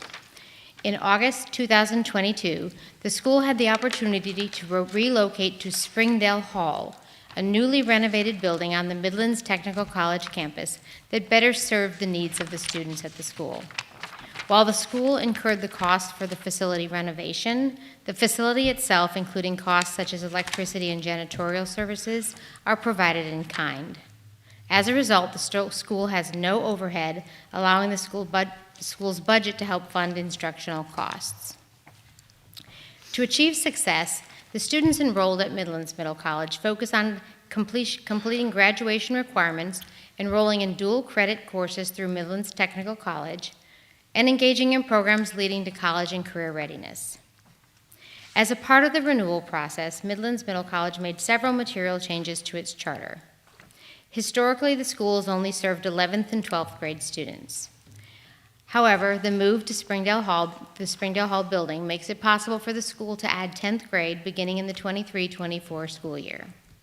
The addition of another grade level presents the potential to increase future sustainability of enrollment. It will enable more students to take advantage of dual enrollment courses and graduate with more transferable college credits. Accepting 10th grade students will enable MMC to identify at-risk students after 9th grade and assist them in getting back on schedule to graduate on time. The school also changed its mission and vision statements. The new mission statement reads, Midlands Middle College will prepare 10th through 12th grade high school students for a successful educational future through the integration of high school, technical college, and the world of work by providing students with a rigorous and relevant academic program. The vision for the school is to empower, inspire, and equip students to succeed in a rapidly changing world as confident and responsible citizens. Since its inception, the school has focused on providing students with a fresh start in a small space and supportive learning community through individualized learning opportunities. MMC meets the needs of all groups of students, including those in marginalized subgroups, through the nature of the school environment and operational plan. As a result, and through the support and guidance of MMC staff, students find personal success. Finally, MMC revised its 10-year graduation goals in regard to increasing the graduation rate, increasing the number of students in the dual enrollment program, and graduating an increasing number of students qualified as college and career ready. The district recognizes Midlands Middle College's continued dedication to positive relationship building, school culture, and a commitment to meeting the individual needs of all of its students. Based on an analysis of the school's academic, financial, and operational performance, the site visit conducted by PCSD staff, and a review of renewal materials submitted by the school, staff recommends approval of the renewal of Midlands Middle College's charter and contract. Thank you.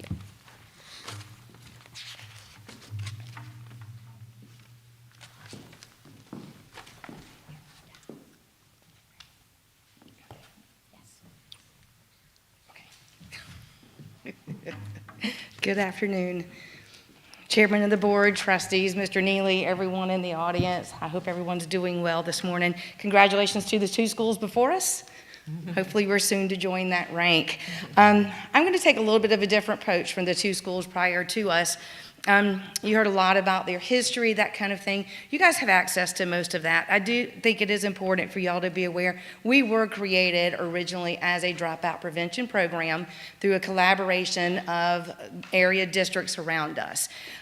Things were going so well, our board did decide that they wanted to move us into becoming our own entity as a charter school, which happened in 2013. So before I invite you into our school and begin to tell you a little bit about what makes us so special, I do want to recognize those of my team who are here. I want to start, not that my board is not extremely important, but as you guys have noted, those people in my classroom really are the most, right? So I do want to recognize two of my staff members who are here, Mr. Cameron Oswald and Ms. Ashley Cooper. And I would like to please note that our school is closed today, and they're still here. Just saying. Thank you, guys. And I do have 5 of my 9 board members here this morning. Dr. Diane Carr, representing Midlands Technical College. I have Mr. Matt Rivers, who is also a parent as well as work at Prisma Health. I have Ms. Brooks Backman, who represents Nephron. Ms. Robin Bessel-Cohen with Evolve Business Solutions, and Dr. Kay Shaw, who is with the South Carolina Department of Commerce.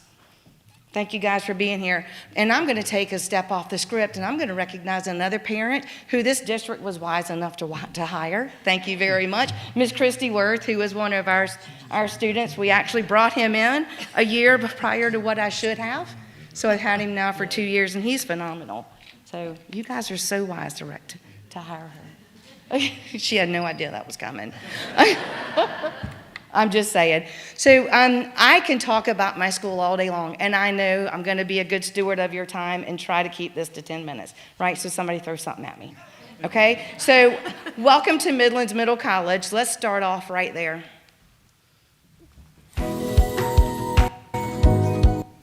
Midlands Middle College is a free public charter high school located on the airport campus of Midlands Tech. We offer our students a small learning environment, maxing at 135 students with a student-to-teacher ratio of 16:1. I come from a public school setting where I'm used to having 25, 30, 35, 40 kids in a classroom, and it's really hard to engage with those students. Here where I'm teaching 10, 12, 14 students, it's a lot easier for me to give that one-on-one attention.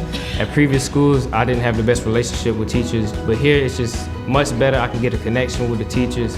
They know me, I know them, and I love it. It feels like you have constant support from the teachers and staff, and you feel like you can go to them for help when you need it. We offer over 150 dual enrollment courses. That dual enrollment is really kind of a college with a safety net, I like to say, because we do follow our students and help them learn how to be successful college students.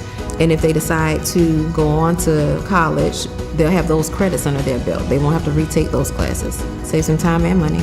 They can get out of here with so many credits and maybe even the freshman year out of the way. I view education as so much more than math, science, English, and social studies. To me, education is life skills. I say all the time, trying to become positive, productive members of society. So here I feel like I'm having a conversation with the students. They want to be a part of that conversation. We have such a high success rate. We really are in a unique position to see nearly all of our students succeed when they walk through our doors. It's like I don't want to leave, you know what I mean? Perfect teachers, perfect staff, students are great. It's really motivational. They don't give up on you. And if you ever have a problem, you just go to someone and they'll immediately try to help you. And we have so much fun just doing it, and you really feel like they're your friends. They're making me feel like I'm good enough and that I can do the things I want to do. The teachers really care about your success in the classroom and outside of the classroom. I recently had a teacher help me with my application for a job, and I actually got the job. I feel like a proud mom when I see them walking across the stage or just being successful at whatever they're trying to accomplish.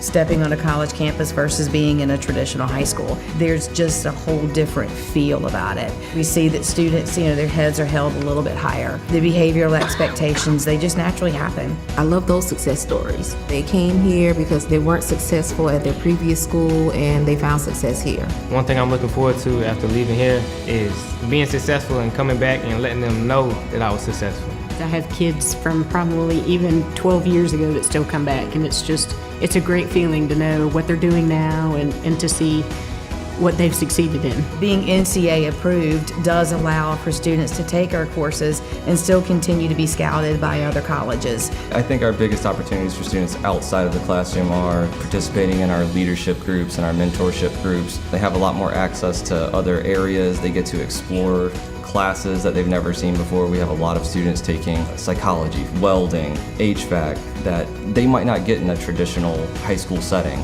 We begin at 10, we end at 4 with 4 classes during that time to be able to earn 4 credits each semester. We do utilize outside sources such as Virtual SC if students need to recoup extra credits and get caught up. So we specialize in developing relationships with our students and helping to find really what is it each individual student needs to be the most successful them that they can be. Coming to Midlands Middle College has really influenced me to do better. Just because of the teachers and they know what I'm going through, they can help motivate me through their experiences to help me be a better me. And that's one thing that's really helped going here. And that is true, y'all. Wasn't the same me last year, I'm telling y'all. I love these teachers. Seriously. It's very hard to watch that video and not get all choked up. Let's see if I can get it to go forward. So I want to tell you just a little bit about, as you heard spoken in the video, just a little bit more about what it is that we do at the Middle College. We focus on providing students who are looking for a different place to be in their life. The traditional high schools may not be working for them. We know that's why we're all here, right? That our round pegs don't always fit in those square holes. So we focus on giving our students a fresh start.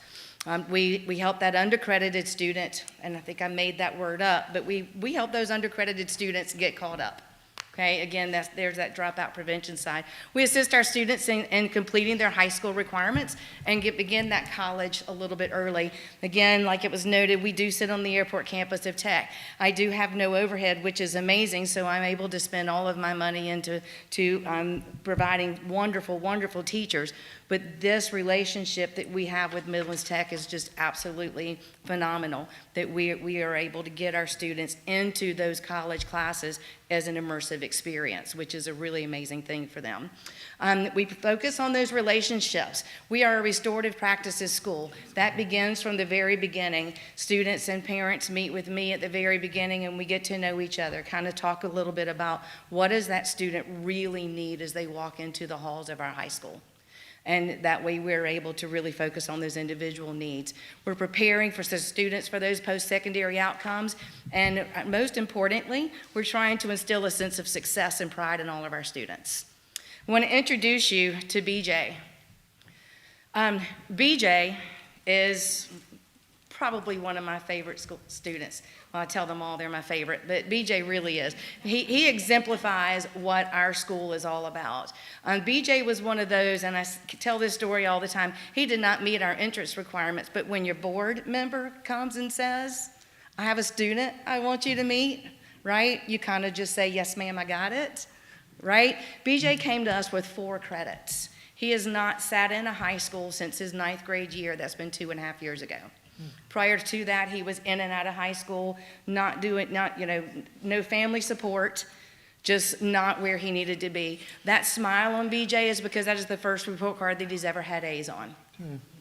That's what we're about. BJ now has, and we've finished 1 semester. BJ now has 10 credits. That's awesome. So he was able to gain 6 in the first semester. This is why we survive. This is what we're here for. Okay, so I did want you to meet BJ. Our organization, again, you guys can read about this. We're a 9-member board of directors. We have me, principal. 6 content teachers. I have a special education coordinator and teacher. I have 2 amazing school counselors, one that focuses only on the dropout prevention, social emotional side, one that focuses on our college and career readiness. And then, of course, we have a power school coordinator, administrative assistant / my boss. I tell her that all the time. Y'all all have that. You laugh because you know that person, right? Wanted to go ahead and tell you a little bit about our student population. I don't know if you noticed in the video in that board meeting where you saw us all cheering. We were super excited, and I'm extremely proud to say that we are sitting at an enrollment of 104. Wow. And I know that doesn't sound a lot to all of you guys out there, but COVID was not kind to us only 11th and 12th grade schools. And hitting 104 was a huge milestone for us, and we were super, super excited. Interesting to note that I had not noted, actually I should have until I did this, that we are exactly half white students, half non-white. Exactly. It's kind of cool. And we do have a special populations coordinator who takes care of our 504s, our special education, and ESOL students. So you can see those numbers represented there. The things that we do inside our school, we have this amazing collaboration with these particular folks that are listed up here. Empowered to Win, Mr. Kelly Simmons is the CEO of that. He conducts our leadership program. We are beginning a new program inside the school where he's bringing in student success coaches to mentor our students. So we have a tremendous relationship with them. South Carolina Department of Commerce, MEBA, Midlands Education Business Alliance, West Metro Rotary Club, they help us pay for this leadership, which is very helpful. And then obviously Midlands Technical College. We would not exist if it was not for that relationship with Midlands Technical College. And we're so grateful for that. Our student programs, I did just mention most of those. We do offer Leadership Academy. We do mentorship programs. Dr. Kay Shaw through the Department of Commerce helps run a mentorship program monthly for the other group of students who are not involved in that Leadership Academy. We offer those dual enrollment credits. We do take our students out on college visits and do career visits. So we try to be as much of a normal high school as we can be with just 11th and 12th grade students. Okay? Here's looking forward. Here's what we're excited about at the Middle College. Not only are we excited every day just to go to work and work with our students and see them succeed and walk across the stage, and actually we do hold our graduations here. to walk across that stage and see them, meet that goal in their life. We are excited to add 10th grade next year. We are looking forward, hoping. We have never in the existence of the middle college had a waiting list. So I'm hoping to join all of you guys who are sharing your waiting list numbers, praying that that's coming, okay? We are looking to bring the mental health counselors on board. Next year, we're working towards graduating those CTE, college and career ready, career technical completers. We're planning to continue that and provide that relevant and rigorous academic program for all students. And that is all students. And then to continue to meet those at-risk youth where they are and bring them to where they need to be so that they can also realize graduation. And that is it. Any questions? First, we need a motion. I make a motion that we accept staff's recommendation. Is there a second? Second. All right, now we've got a motion and a second. Are there any questions? Yes. Dr. Lee, I was interested in, so you have done all of this, you all together have done all of this without an EMO or a CMO. Is that correct? You don't have a charter management company or No, ma'am, we do not. Yeah, so can you tell me about that? How has it been? Because some schools come to us and they will have, the CMO or the EMO. So how has that been for you all, you as a team, to do this very much solo in a sense? Right. It really, I take it back to my staff, and I tell my parents who come in to talk about, potentially coming to our school. We do it through blood, sweat, and tears. We work really, really hard with our kids. My staff goes home at the end of every day just wiped out. Because, I'm not just a principal. I wear multitude of hats. I'm a staff of, like you saw, a staff of 11, including me. So I reach out to my collaborative partners. I reach out to my board, who's extremely supportive. And I really rely on the staff. We really just kind of all come together, take our pieces and parts, do the job, and just keep on going. Well, just when you hear the word restorative, that's such a powerful word in the construct of the human being, relationship building, and that you have accomplished 100% teacher certification. It's just a pretty impressive dynamo happening over there, I think. Thank And I want to go see it. I was going to say, we are right Yeah, here. you're We're just close. down the road, so I invite every last one of you guys, come on over. I might put you to work, but come on over. That's how we make it. Thank you, Mr. Chair. Are there any other questions?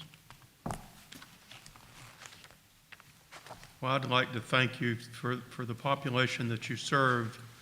Trying to look for the right word. A traditional school, if you will, that is teaching math and science and history and everything to kids who are coming up from kindergarten on up. You're catching the kids who are falling between the cracks. Absolutely. So Absolutely. I congratulate you on that, because Thank you for if it recognizing wasn't for schools like you and for people who are doing this job, and sometimes there's, like you said, there's blood, sweat, and tears. It's more than a job. Absolutely. It's more of a calling. So I congratulate you on that, because if it wasn't for people like you, there's no telling where some of these kids would end up. So I'll call the motion. All in favor, please signify by saying aye and raising your hand. Aye. Aye. All right, that's unanimous. Congratulations.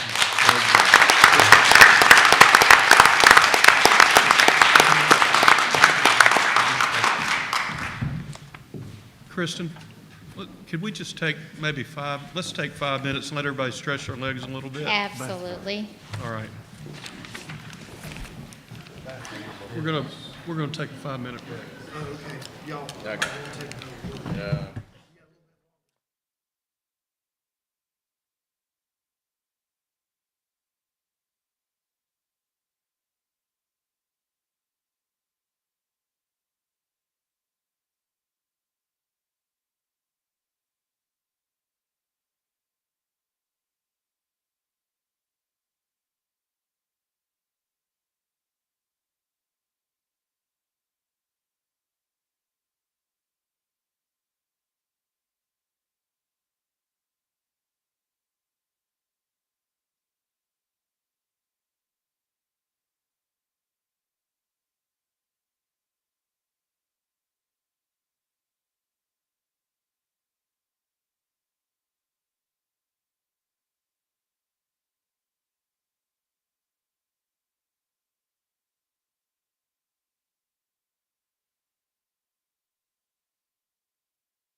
president and the new official. We'll come back to order. Thank you.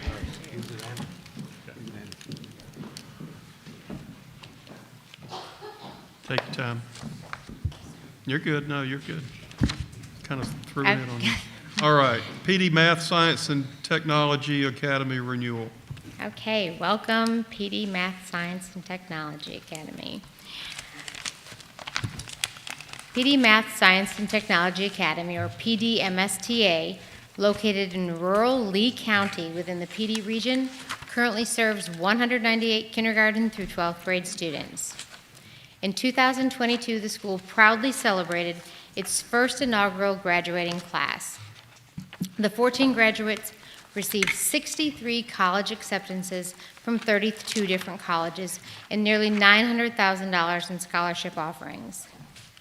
The mission of PDMSTA is to develop innovative, confident, and self-motivated citizens through a math, science, and technology curriculum enhanced with collaborative community learning partnerships. The school employs a problem-based learning approach, or PBL, which challenges students to learn through engagement with real-world problems. The model naturally develops problem-solving and critical thinking strategies. PDMSTA also fosters a learner-rich classroom environment utilizing the learner-active, technology-infused classroom model, emphasizing techniques such as connected learning, collaboration, individual learning paths, technology infusion, and global citizenship. Material changes in PDMSTA's charter include a future change to the school's facility. In 2021, the USDA awarded the school a $5.9 million low-interest facility loan. Other material changes include those related to academic programming, specifically in the school's revised academic goals for all student populations. Individual goals are supported by a number of objectives and targets, which include strategies and interventions designed to ensure each goal is met.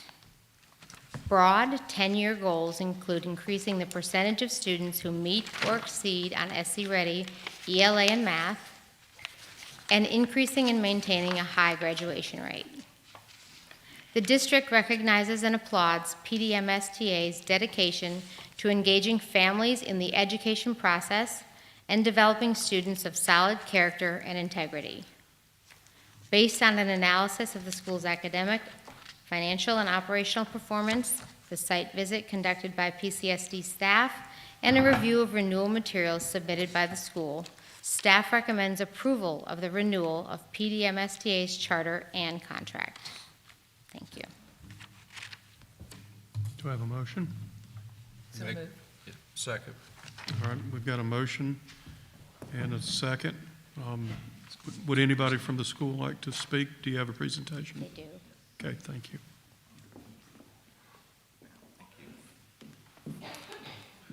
All right, thank you. I appreciate that 5-minute break prior to us coming up. I think everybody did. And I'm going to hit my timer, and I know we're here a long time, so I got my timer here to try to keep on track. But I want to say thank you to the board for letting us brag on our school for the 10 years, and to Superintendent Neely, thank you for the direction that you're taking us in. I really appreciate that, and to all of the staff at the district, I appreciate it. But I just want to tell our story at PD, and so I have a lot of slides and pictures, but I'm going to not stay longer than hopefully 2 seconds on each one of them. But here's our story. I want to take you back about 10 years ago. This was 4 months before we opened our school. Everything was on delay. And so we had what we call organized chaos. And so we had a lot of parents and teachers still advocating, and it's just a testament to the tenacity of our team. If you zoomed in, you see that Dr. Pepper there. That was a lot of those on that campus during those days. But we made it through, and this is maybe 3 years in how our campus was organized. And so that's an earlier picture of our small group of starting with about 50 students to now, as it has been said, over 200 students we're now serving. We have the privilege of graduating not just kindergartners now, but also a high school. So we're K through 12. We started off as a K through 6 school, but our parents wanted to continue with us, so we came back to you and amended around 2016 for middle school. And parents said, we want to stay, and we came back to you around 2018, and you challenged us to see if we could do a high school program, and we did. And we graduated our first graduating class last year. And my clicker is not clicking. There we go. I wanted to just take a little time to talk about what PD is about. And I had a coffee chat about a couple of weeks ago, and the parents that were there said, please let them know that we are a family.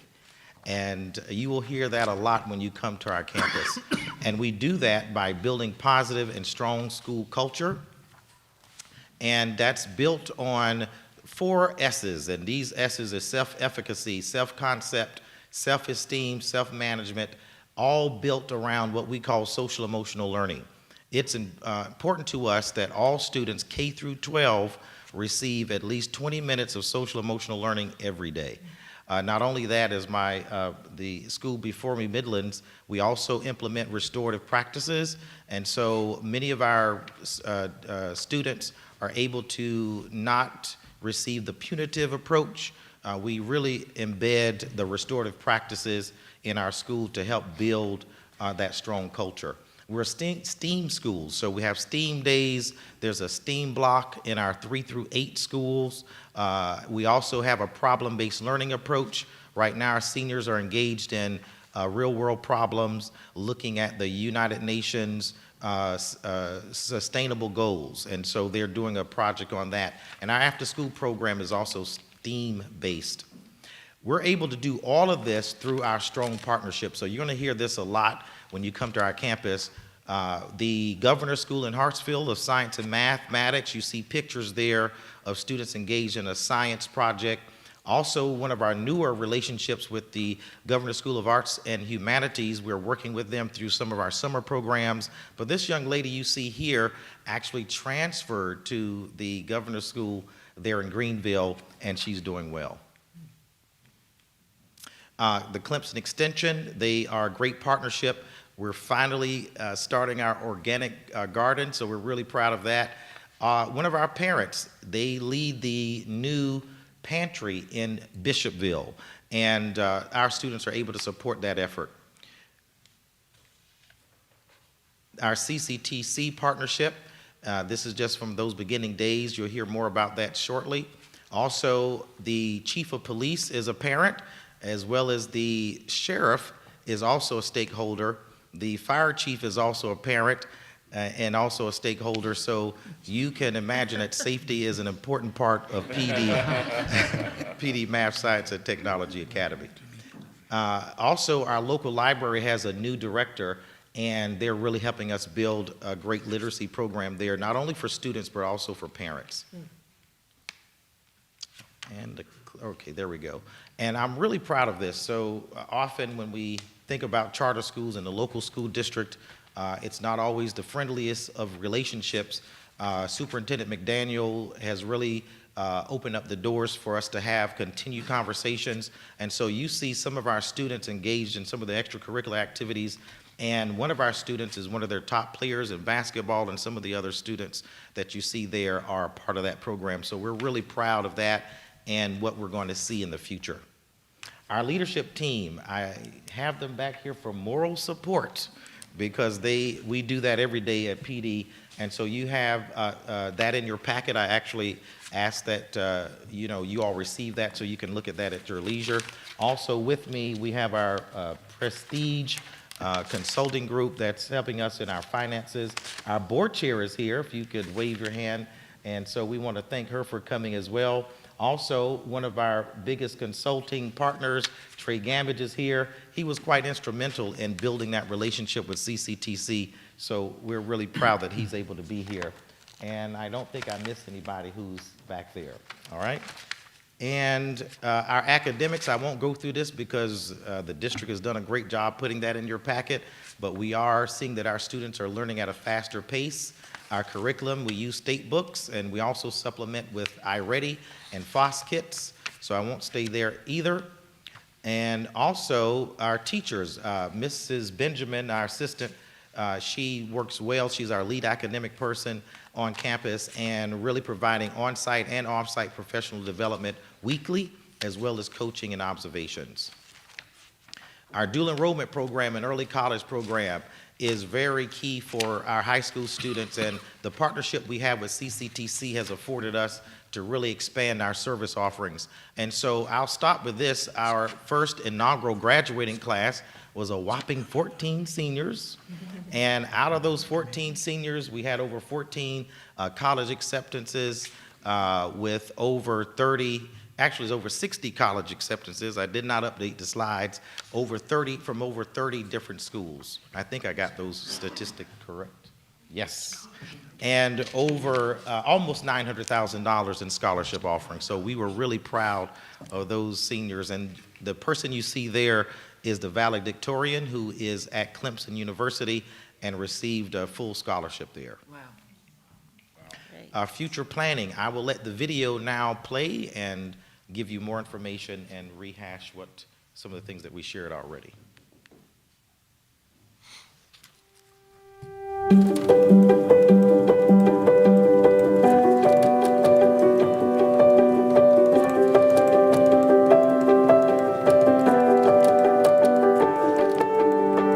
We started in 2013.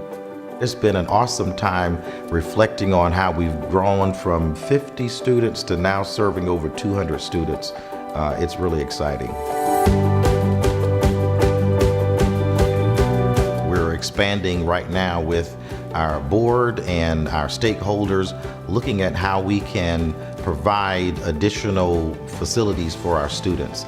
We're currently in the developmental stages of our building project, and right now we're going through the final steps of the approval process.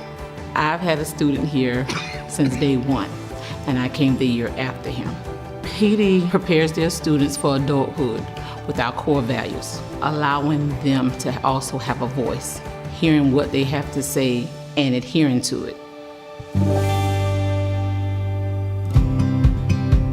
Our vision, just plainly stated, is a community working together to prepare students for success in a global economy.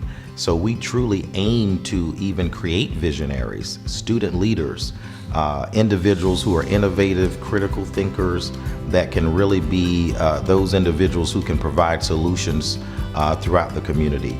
PD and Central Carolina have a partnership where juniors and seniors, if they qualify, can take early college or dual enrollment classes. And for me, I am able to take dual enrollment and I will graduate with an associate's in science as well. We've been able to work with our local school district in sports. Our students are not able to have sports programs here on campus. We're a school of academics. However, because of that partnership, students have been able to participate in baseball, basketball, football, and an array of other sports activities. I'm able to get my education here, but then I'm also able to travel to the other school and play as well. I play for Lee Central, and right now we're undefeated. We're working on going to state championship. I was selected as player of the week, so that's exciting. One of the things that we've done is allowing students to be able to practice here on campus through mentoring programs. I am a student at the university, so on Fridays I'm able to actually come back and work in the classrooms as an assistant with the elementary and middle school students. I really was able to watch the teachers teach. Not only teach, they were able to explain what was going on, and they also gave me some hands-on experience, so I was able to get down there with the kindergartners, build Legos, do the little building blocks, so I really enjoyed that.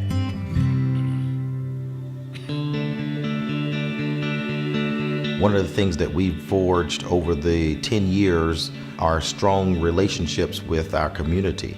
Our law enforcement is a big part of our relationships here.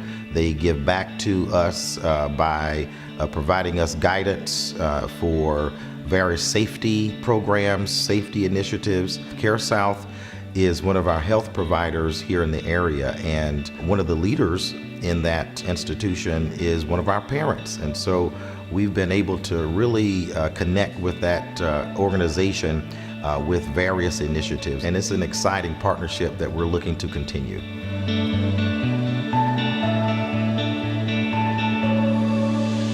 Everybody cares about your education, not just you, and not just that, but how you gonna do in life outside of here. My favorite thing about this school is the community. Not too long ago, one of my good friends, him and his brother, they lost their father, and that was very difficult for the both of them. One of the teachers got the idea to make a little memorial poster, and we all worked on that together, and then we got all of high school to sign it, and then we presented that to them.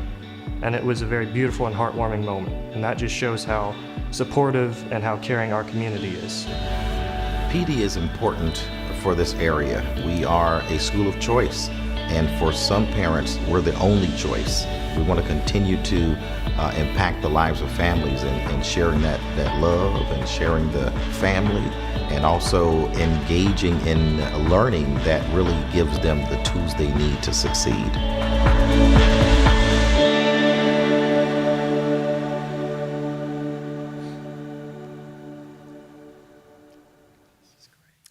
That is the end of our presentation, and thank you.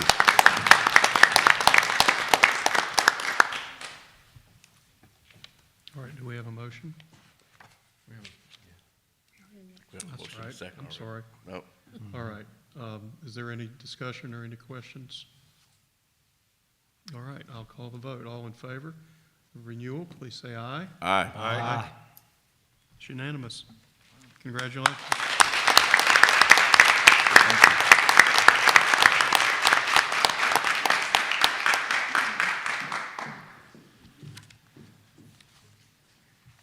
Riverwalk Academy renewal. Okay, last but not least. All right, our final renewal of school today is Riverwalk Academy. Riverwalk Academy, located in Rock Hill, currently serves 621 kindergarten through 12th grade students. The school opened in the 2014-15 school year, and in May of 2022, celebrated the graduation of its first senior class. Riverwalk's teaching method, problem-based learning, promotes student learning through active engagement in real-world and personal meaningful projects. Learning goals for student projects include standard-based content, critical thinking skills, problem-solving, communication, self-management, project management, and collaboration. The school is partnered with Winthrop University for implementation of evidence-based practices for PBL and improving student learning and achievement. Riverwalk's immersive dual enrollment program offers an early college pathway designed for students who wish to take dual enrollment classes at York Technical College in the 11th and 12th grade.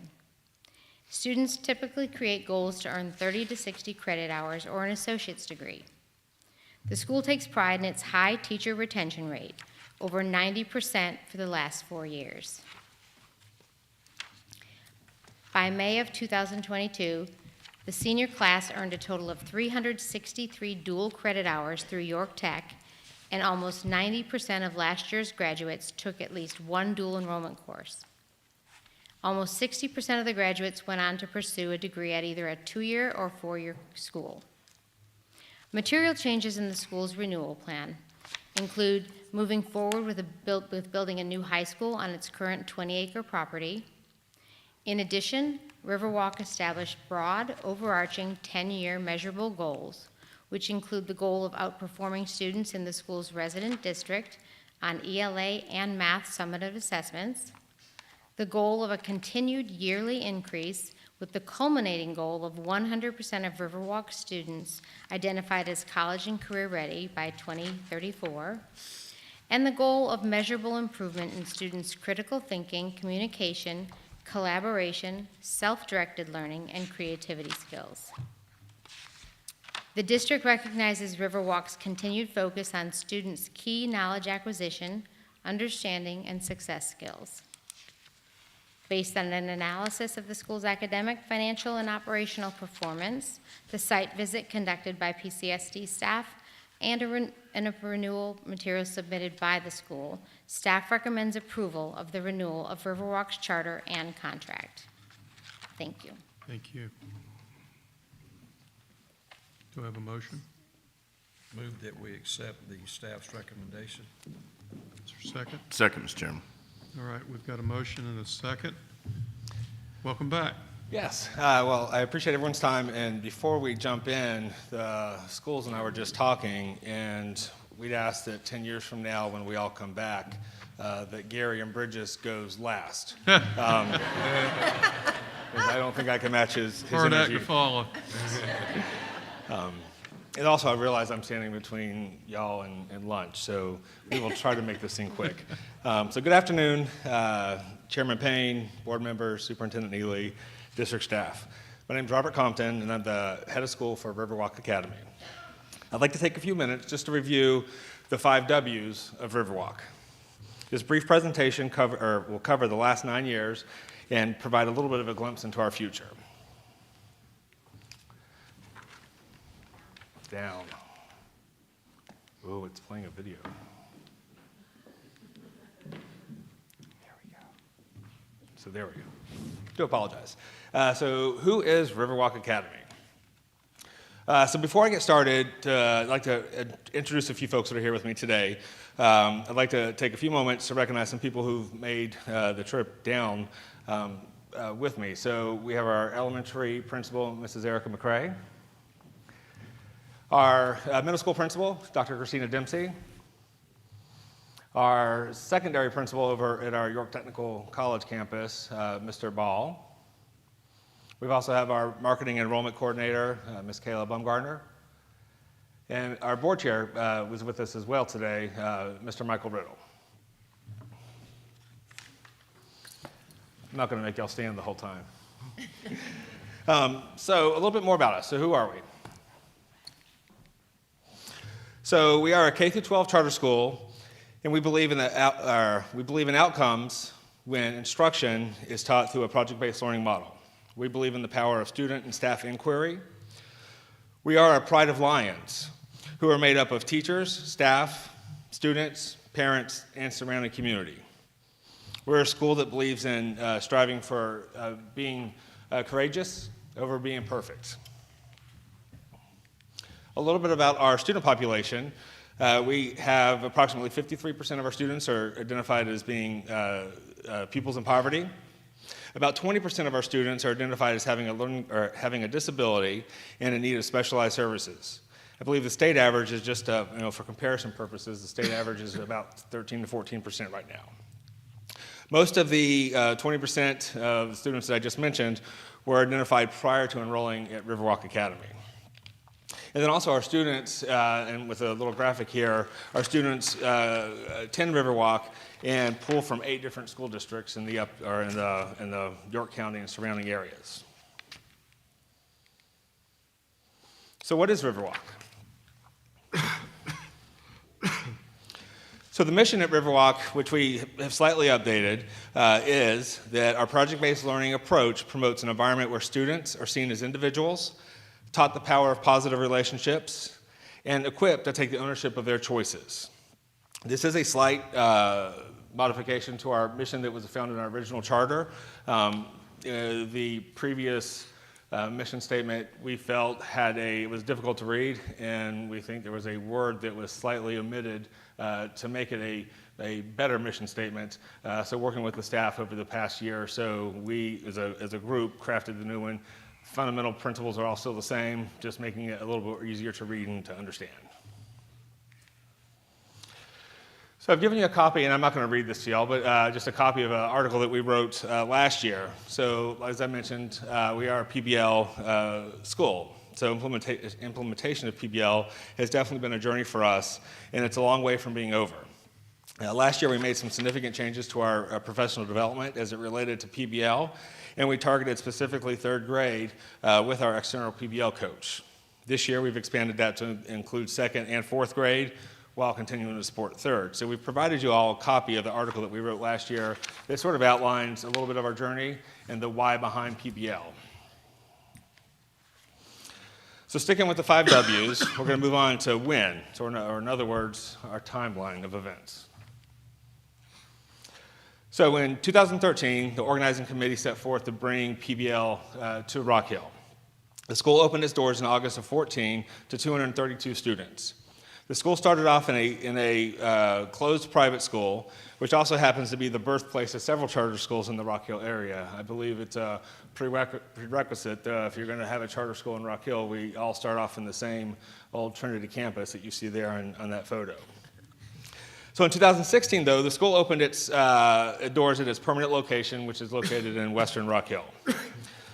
I joined the school in September of 2017 after the school faced some transitional issues as the school's founding principal left earlier in that school year. In 2020, we entered into a partnership with York Technical College for an immersive dual enrollment program where 100% of our upperclassmen physically attend the campus over at York Tech. Students have their choice to enter into any of their programs, an associate's program, a bridge program to a 4-year school, or choose from any one of their 96 career pathways.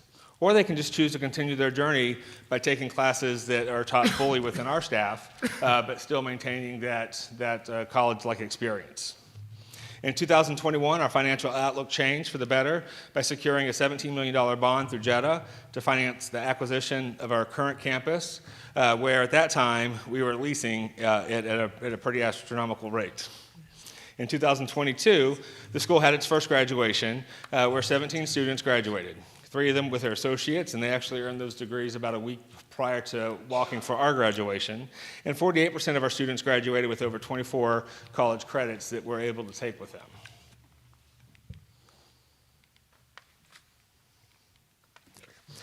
So here's our quick snapshot at our past, present, and projected future enrollment. The capacity at complete build-out is going to be close to 890 students. Presently, we're sitting at about 620, and we just finished our enrollment process for the next school year, where we've had our largest number of applicants ever and have our largest wait list ever. We are projected to start the year off at about 702 students and then continually to slowly add until we reach our capacity. Like I mentioned, last year was our first graduating class, and so that class has been a small one that's just sort of continued to go year from year. But we're at capacity in our elementary and middle school programs as those continue to mature over these next couple of years. So where is Riverwalk Academy? So Riverwalk is located at Mount Gallant Road, which is considered Western Rock Hill, South Carolina. We sit on approximately 20 acres of land, and in the video, we have one too. Is that a Chinese balloon picture? Our video, and my colleagues that came with me will sing the song. I'm just kidding. But those are the 20 acres that we have. You can, in the picture you see the 20 acres, you see our main campus, and right now you see a modular unit that's sitting back there.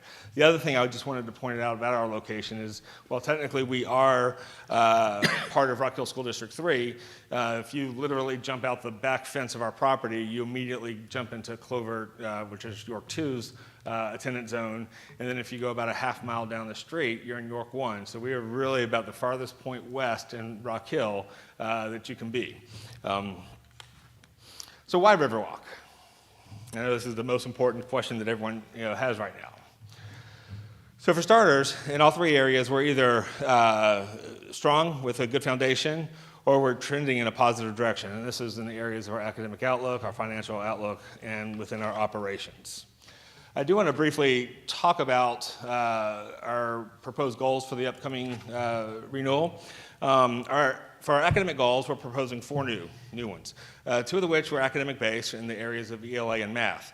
And instead of just simply saying we're going to outperform the district where we reside, or instead of just picking a random number out of the air, what we've decided is establishing a goal to say that our students will collectively be better off by attending Riverwalk Academy than would have been by staying in their resident home district. So our goal is measured by creating a composite number that's representative of the districts that our students come from.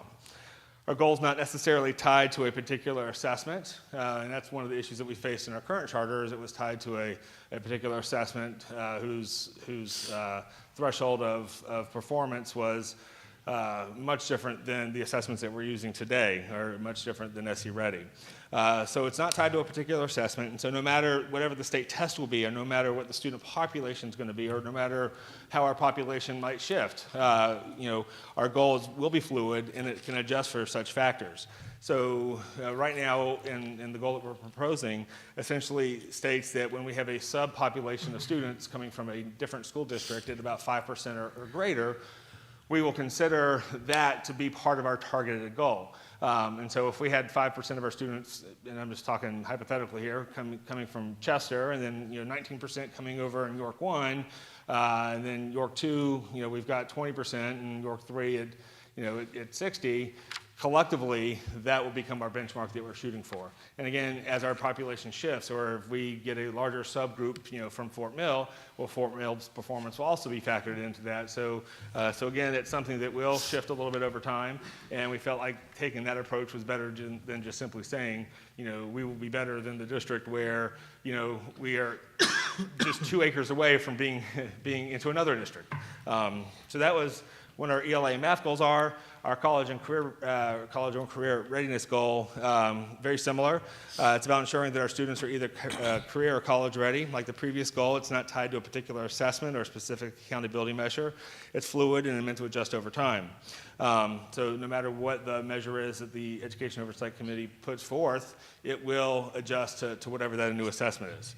And then lastly, our 4th goal pertains to the benefit from participating in a project-based learning school. And so we, in that sense, we're saying that 100% of our students who attend our school for more than 1 year will show an improvement in the success skills of critical thinking, communication, collaboration, self-directed learning, and creativity, as evidenced by an improvement on the PBL Works Success Skills rubric, or another similar rubric that's agreed to between us and y'all. It is not one that we are currently doing, but we are excited about the thought of using this as something that tracks our students over time. So those are the 4 goals that we're looking at. Our finances, they are continuing to increase both cash position and fund balance year after year. Currently, we have a $7.4 million budget, and at the end of the second quarter, 116 days of cash on hand, which is greater than the 45 days that are required. So our financial stability is something that we're proud of at this time. And just a few more slides here. I do want to take a moment to recognize our board. We have a 9-member board who come from diverse backgrounds and experiences, and our school is fortunate to have them serving in this capacity. 66% of our 9-member board are parents. Several of the board members have educational backgrounds in either K through 12 or post-secondary. We have a doctor, a pastor, an engineer. We have someone who represents the community by working at the United Way, and even someone who's employed by the FAA. So this group has been an incredible support and someone who is helping drive our outcomes at our school and that I'm proud to work for. I'm not going to read these next 2 slides to you, but a copy has been given to you. They were provided, they were quotes by some of our parents when I asked them, why do they continue to choose Riverwalk? And so we've kind of given you just a few quotes from some of our parents. And then equally as important are some quotes from several of our students when asked that question. So in closing, in terms of why Riverwalk, and at the end of the day, 10 years is still very young in the program. I think that the best is yet to come, and we really have just begun. So why Riverwalk? We're financially sound with a plan for the future. We have a rock-solid board. We have a charter that's meeting the needs of the students in York and surrounding counties, and based on enrollment trends and projections, we're still a needed option. And finally, and as I mentioned earlier, because of our pride. So we are very thankful to have that group standing behind us, supporting us, and being with us on this journey. So thank you all for your time. Thank you. Are there any questions? I have a question. You mentioned that you're very close to York District 3, which has a population of 62.6% minority students, yet you only have 24.52% What type of lottery system do you use for selecting your students, or what can you do to make sure that you're including those students who are very close to your school? No, and it's an excellent question, and it's one that that I think we continue to work towards. And I know you asked about the lottery system, and I'll get to that. But we have been very intentional in terms of our social media presence, our marketing, our outreach. And I do recognize that we do, like I said, and I was just looking at our latest Power School data. We're currently sitting at about 27% of our students being a minority. But when you look at Rock Hill School District 3, clearly there's a discrepancy between us and Rock Hill 3. With us being on that border, we're sitting next to Clover, which is 29% students, who are classified as minority or non-Caucasian. So we are very close to the demographics of several of the other counties or other school districts that we represent, and then as the county as a whole. So for York County, students aged 5 through 19, it's currently 69.6%. So we clearly are much more representative of the whole population as opposed to just Rock Hill School District 3. But for our enrollment, process, clearly we don't ask any questions on, during the application process or the interest in terms of their ethnicity, gender, disability, any of that. So it really is a blind enrollment process. So we use a program that's attached to Power School, and then it runs it completely, behind the scenes. So, it's not taking into any consideration of that. The only consideration it's considering is, if it's a staff member's child or a board member's child or a sibling. Those are the three that would be an indicator on there. So you realize you don't meet the 20% racial composition? Correct. We recognize that we're off from it. Beg your pardon? Yes, ma'am. We recognize that we are not where we need to be in terms of matching the composition within Rock Hill School District 3. Thank you.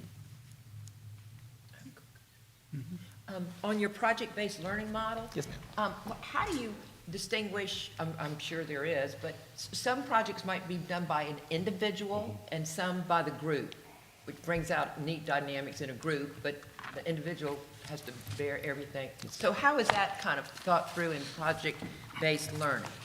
Excellent question. And so all of our students, the project-based learning is led through a facilitator and a facilitation process.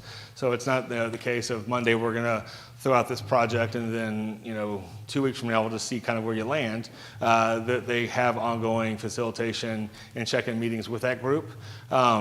Part of a PBL model obviously is teamwork and collaboration, and as I alluded to with our fourth goal that we're wanting to do is also measuring how collaborative we are working with others. But when it comes down to individual grading, while it might be an indicator that helps us know a student's disposition, it's not something, the collaboration process isn't something that's necessarily part of a grade. If I'm measuring how well someone did against a set of of South Carolina standards, then I know at that point collaboration's not something. My group work skills isn't something that necessarily reflects that.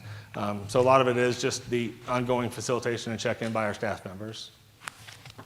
Are some projects done by an individual at an individual level? Sometimes. Sometimes. Obviously, most of them very collaborative. Yeah. But even the ones that are, where we have students that are choosing, and especially when they get a little bit older, that are choosing that, it's still never done in isolation. It's something they would still have to work with their peers, with their instructor on. So there's still that piece of it. Interactive. Thank you, Mr. Chairman. Thank you. Are there any other questions? Mr. Chairman, if I may. Yes. I don't know if I want to direct this question to the Riverwalk group, but I just wanted to comment. I think I'm the newest board member, is that right, on this board? You are.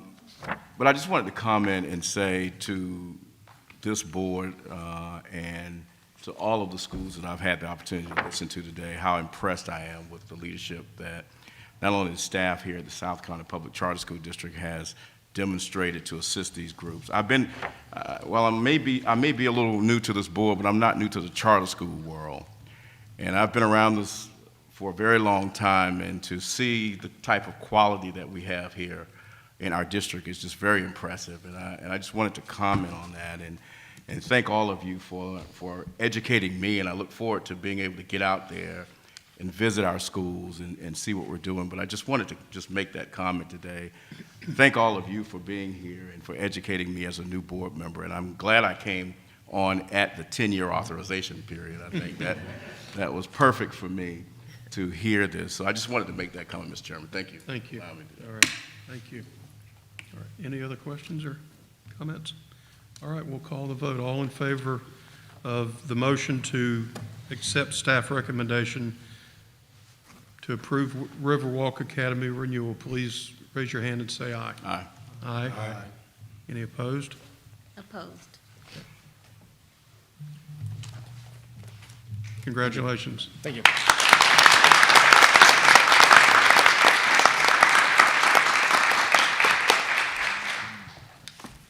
All right. Yeah. We're going to take just a moment and take pictures with the renewal schools.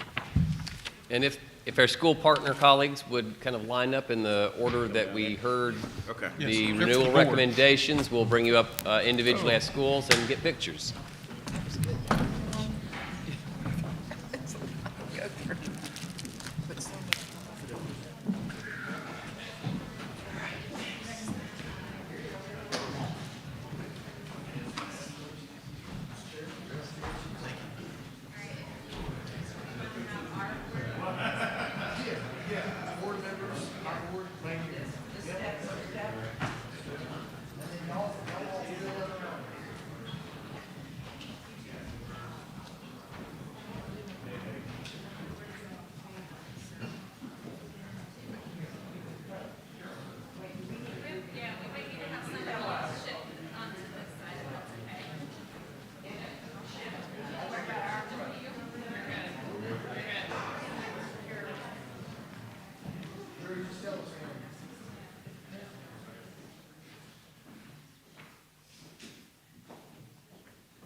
again, for our renewal schools, please wait because we do have a lunch celebration and some cake when our board meeting concludes.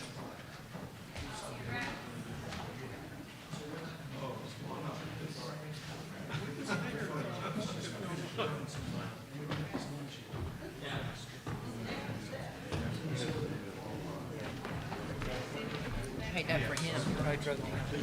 No problem. Yes, that's. Well, I need it. I want it. My wife said I need more training. All right. Michael's been waiting for a while at the beach, so we're going to pity That's him. where he is. That's We're going to where he pity is. him. He's at a training conference. That's what he says. Yeah. Can y'all hear me okay? Somehow I can hear the tide in the back. The waves. Filtered that out. Yeah. Can y'all hear me okay? Yes. Okay. There you go. All right. Whenever you're ready. You ready?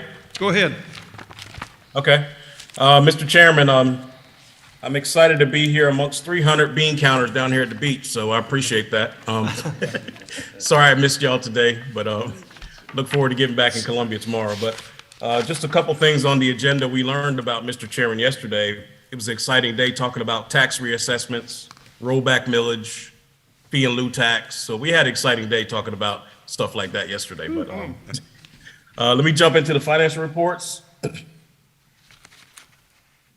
Okay, first for the month, after 8 months, we expect 34% of the budget remaining. We're currently at 38%, so a little ahead of the game there. For the month of February. The next report is total revenues for the entire district, including school funding as well. Total revenues of $104,492,982. Total expenditures of $104,491,596 for a net difference of $1,386 at February 28th, 23. Next report you should see should be the district office only.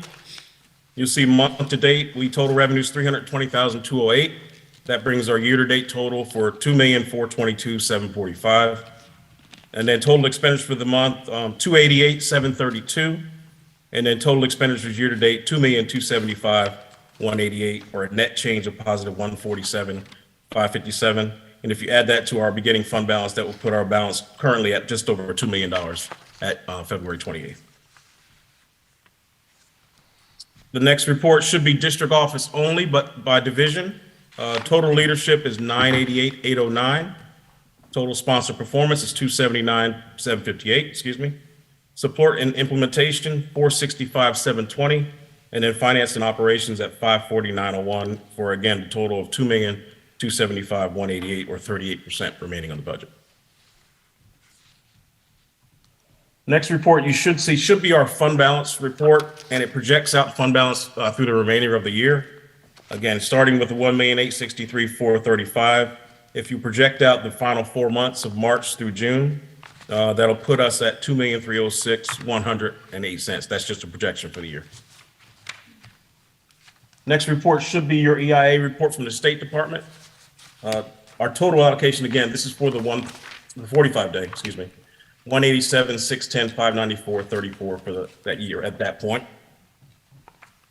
The next report should be a graph that shows our EIA allocation starting from July 22 through February 23. And again, it shows we're at 187, 610, 594. The next update will be 135, which should be probably in May. It'll update for that for us. And then the final report should be our monthly EIA revenue. You'll see in January 23, we're at 16.2, February 16.2 as well. So we'll see that rise again towards the end of the quarter for the month end, for the year end.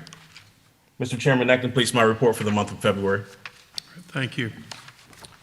Mr. Chairman, I'd like to make a motion to accept the financial report as presented. All right. Got a motion and a second to accept the financial report as stated by Mr. Tom. Is there any questions? Mr. Chairman, I have one question on the report where it does expenditures by department. There's a large variance to the approved budget, and we may have discussed this previously, but I've forgotten. Was there a singular large purchase that was made that was unforeseen when the budget was put together? You're talking about the large, Leadership, we're other going to do a services. budget amendment in May to clean up some of those negatives. Overall, we're not concerned about anything within the division budgets. Okay. Are there any other questions? All right, all in favor of accepting the financials as presented, please signify by saying aye. Aye. Any opposed? None. It's unanimous. Thank you. All right. The next item is the superintendent's performance evaluation. Chris, it's been good knowing you. And could you imagine this? How this Dr. room would Strickland erupt? said he wanted to be a superintendent again. Yeah. How this room would erupt. But as I mentioned earlier, the yeoman's duty or the carrying the water of this district is by these people out here. Us, under the law, have only really a few things that we're charged to do. One is to set a budget. One is to entertain charter applications and approve if need be. And if not, we don't, we deny, and sometimes, unfortunately, we have to revoke charters. Another job that we have is to hire the superintendent. We've got one employee. It's that gentleman standing right there. And every year we have to do an evaluation. Well, we've done that. There are 21, I'm going to call them quality metrics, and I'm just so the public understands how we grade our people, how we view them. I'm going to read this just quickly. Honesty, integrity, and ethical is the first. The next is board communications. The next is stakeholder relations. The fourth is internal and external communication. Management of staff.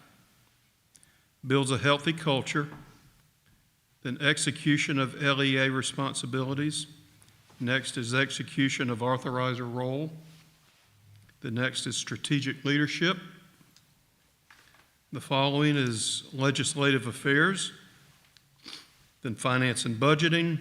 Human resource management, school accountability, operational efficiency and effectiveness, reflects the district mission, reflects the district vision, reflects district values, federal and state program compliance, access and equity, innovations, and media relations. Now this year, and I explained to Stephen, we didn't include him because he just came on the board, so it wouldn't be fair to put him in that position. Mr. Butchers, I believe, is out of the country. I know he's at least not here today. So he was not included. So there were 6 of us that did the annual evaluation. So possible points is 126. The the grading is exceeds expectation, meets expectation, below expectation, fails to meet expectation, or not observed. I'm happy to report that of all of these, our superintendent, Mr. Neely, 98% was exceeds expectations. 2% was meets. And I will state that he did his own evaluation, and he dinged himself on 2 of those. He didn't give us a bunch of fluff or anything. He was brutally honest with himself, and he did not give himself 100. But 98% of this board's grading of our superintendent, 98% was exceeds expectations, which I think is amazing. I do too. So congratulations. Thank you. Appreciate it.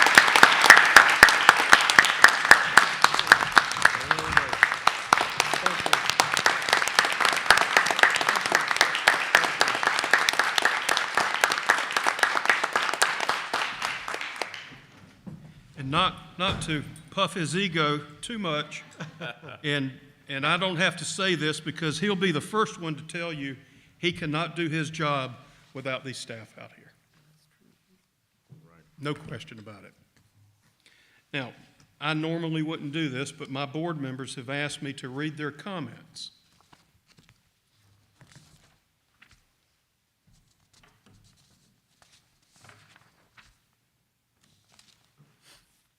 Mr. Miller said, "We are fortunate to have Chris Neely as the superintendent of the South Carolina Public Charter School District." Ms. Mosteller. This is almost like War and Peace. Having... Just don't ask me energy questions. Having served on the SCPC-SD board for just over 4 years and through 2 superintendents, I can say the leadership of Chris Neely for this district has been transformational in terms of just about everything. The personal story of care for his son, which brought him not only back to South Carolina, but into the charter school system as a parent and then as a school director, has been a phenomenal path to the state superintendent's position, where his love of children, deep respect for parents, and drive ever towards excellence has freed our highly qualified staff to bring their gifted and celebrated talents to expertise to lead the school choice movement in South Carolina. Chris, a Clemson grad, and his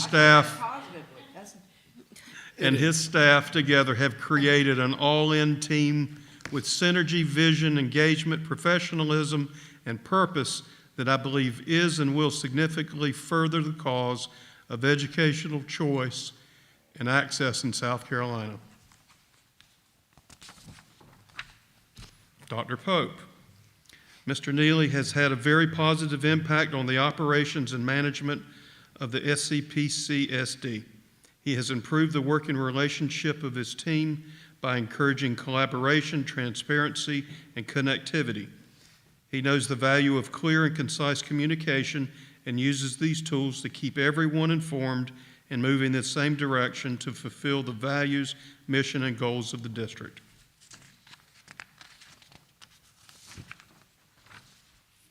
Mr. Page.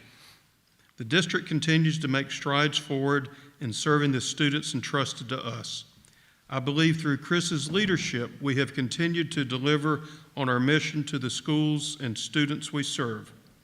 I would like to see us continue to do all we can to encourage public charter schools in the I-95 corridor and work with legislative leaders to enable all students to use bus transportation to access public and public charter schools across the state. Dr. Strickland. He's worried now. He's been in my ear. I am not one who just puts an X in the box that says exceeds expectations, but I did this because Chris, in my opinion, does all of these things. I think the district is very lucky to have someone with these skills, and Chris is always working to improve himself. Chris sees this work not as a job, but as a mission. The only negative that I see about Chris is that he needs to be careful not to burn himself out. He needs to make sure he sets aside time for himself and his family. The district needs him to be superintendent for many years.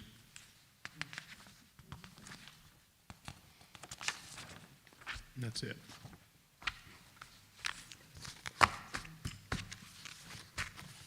Thank you. Well, thank you, Mr. Chairman and members of the board. I appreciate the confidence that you have in our team. I feel blessed to be here. You know, you all know this was really a third career for me. And I think that's what's unique about charter schools. We have charter school leaders and board members who weren't in education and in the forefront of their careers, and they did many other things, and that's what I did. But when Marsh came along, it changed my perspective on a lot of things. And, you know, I tell people quite often that, you know, Kids First started with my own kids first. But then it's now grown into a movement across the state, and you heard all our school leaders today talking about that. They all believe in kids first. And while we have a lot of work to do, we have made a lot of progress. And I recognize that in myself and our team and in our schools and our state as a whole. We have still a long way to go. But it is indeed an honor, and I appreciate your support, your confidence in me. I remember when I applied for the job, I was encouraged by many, but I waited till the very last day. I was very hesitant to do this. But I'm so thankful now, looking back 3 years, that I made the decision to join this team. You also know that, when we designed our organizational chart, one of the things I feel strongly about is that we're all rowing in the same direction. And our organizational chart's different than other organizational charts that you'll see in most organizations. It's not vertical, it's not hierarchical, it's not a pyramid, it's horizontal. Because everybody on this team is going in the same direction. And that's why you've seen the success you've seen. Thank you.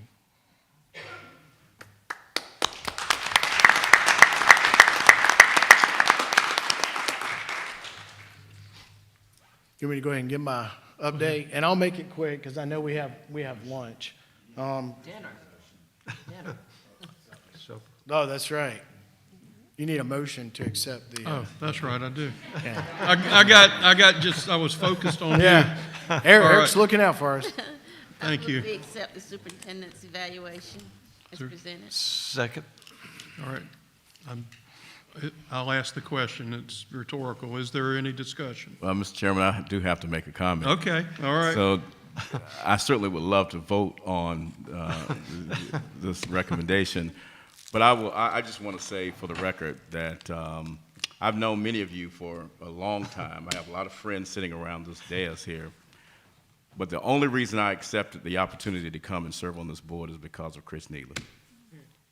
Because I applaud what he has done with the State Charter School District, and I have respected his leadership from day one, and I applaud you for recognizing how important it was to bring him in as a leader.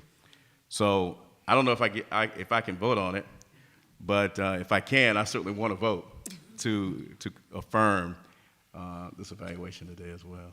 Eric? Okay. All right, thank you, Eric. All right, so I'll call the motion. All in favor, please say aye. Aye. None opposed. No petroleum questions. Thank you. Yeah. Are no questions about China? Yeah. Well, thank you again, and Mr. Gilchrist, I appreciate your remarks as well. I appreciate each of you are like coaches and mentors, and I appreciate that. So, can it get any more kids first than today? Let's give a round of applause again to our schools.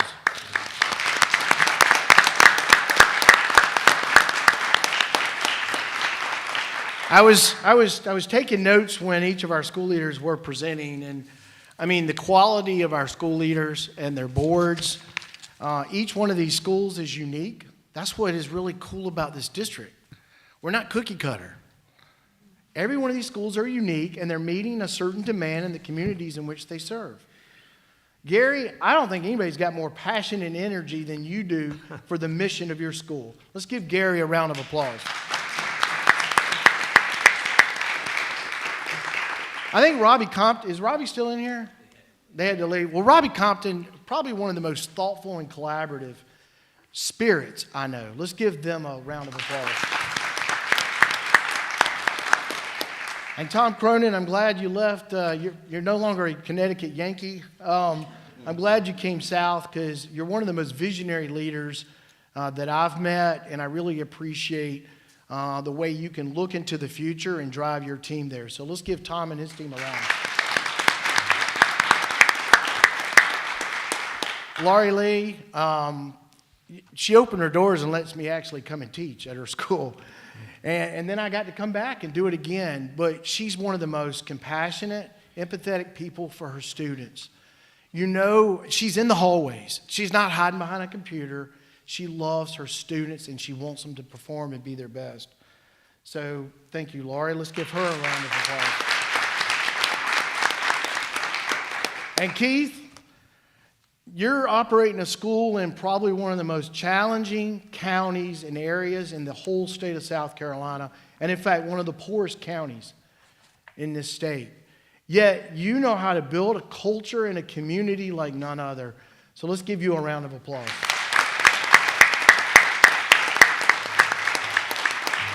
And while we're at it, let's give the entire team a round of applause for all the work that went into this.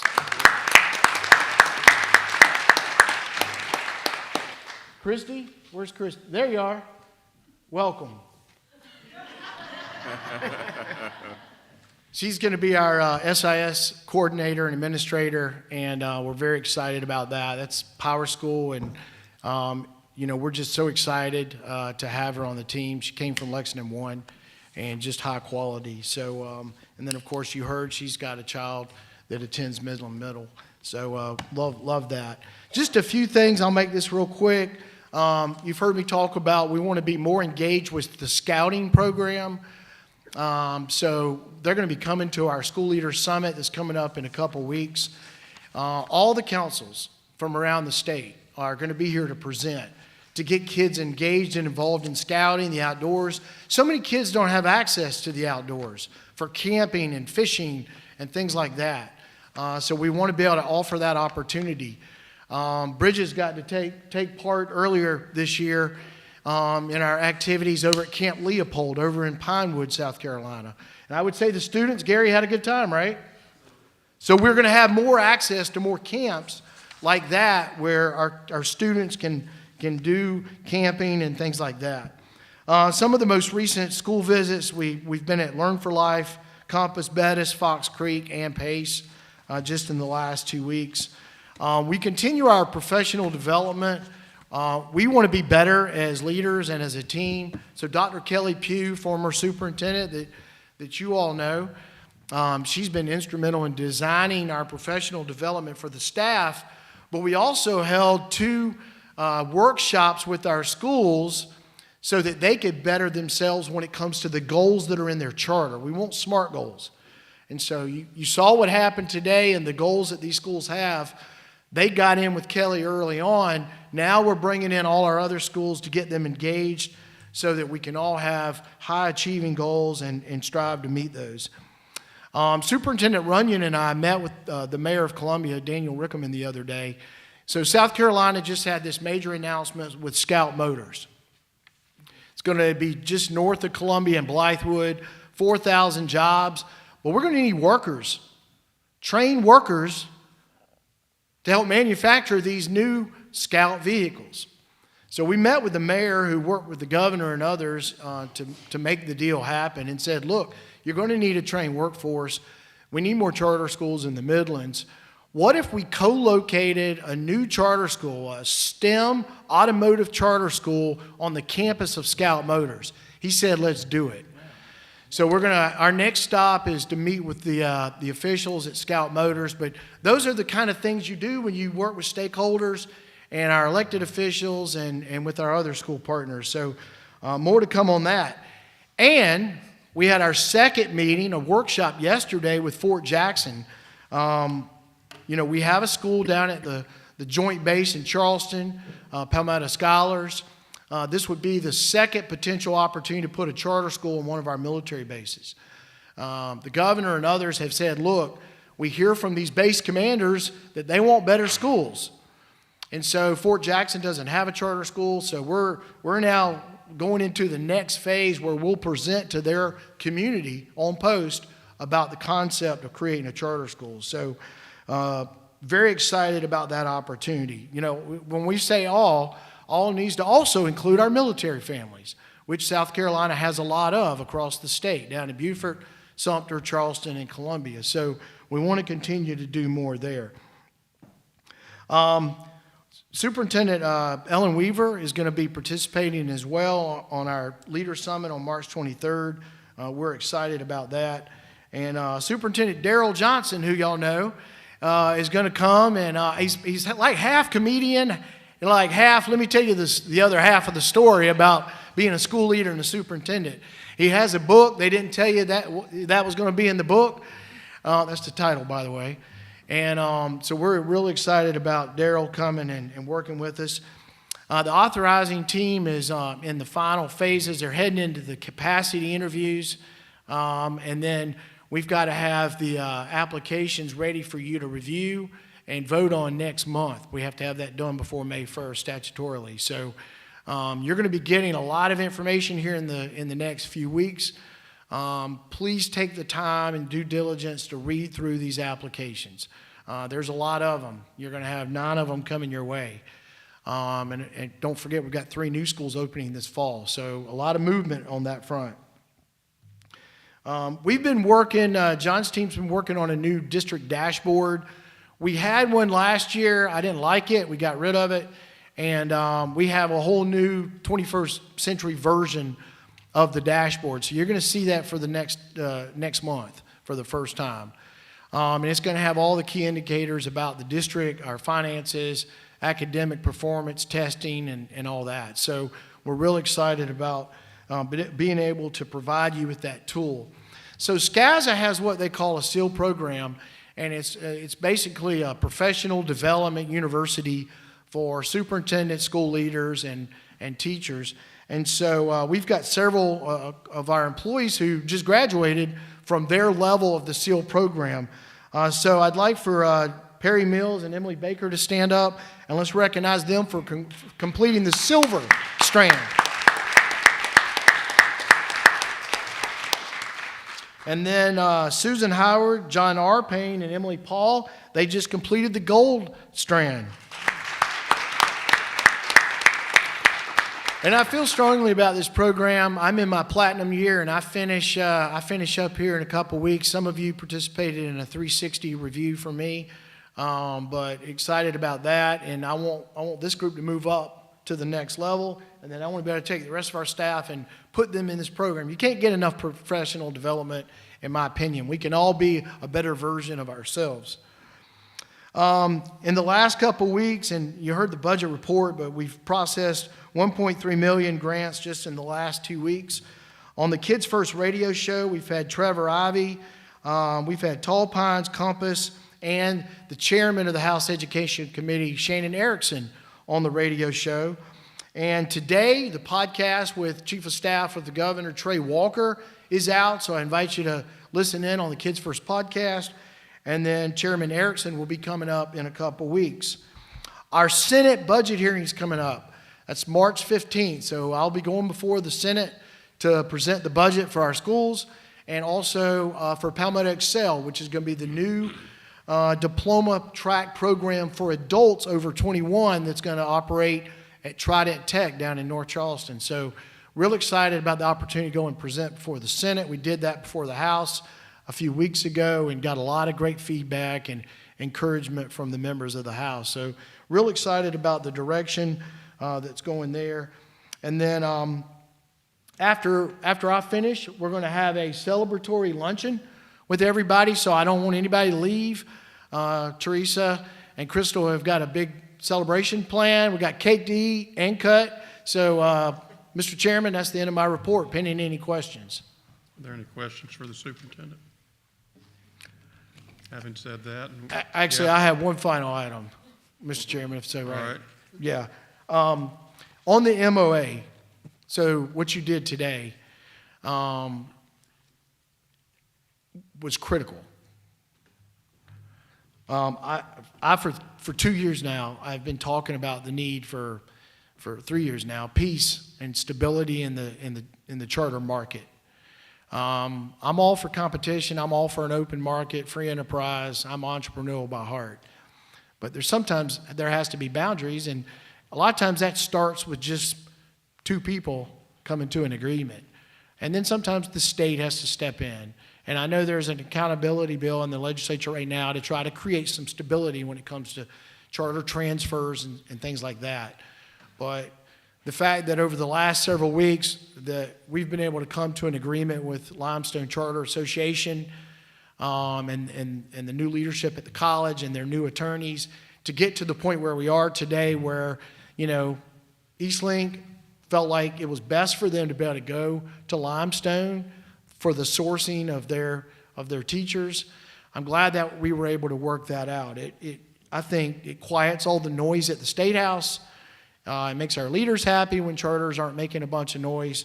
And I think it also just lays the framework for how we work with each other as charter authorizers. Because we've got to all work together. We all sit and do our budget hearings together. We're all for kids. We look different and we act different, but that's okay because our schools are all different. But we've got to be able to be united when it comes to some of the core foundational things and the purpose and the goal of the Charter Act. So I appreciate the fact that y'all took action on that. That was an important move by this district, and we now have agreements with both Erskine and with Limestone. Thank you. Thank you.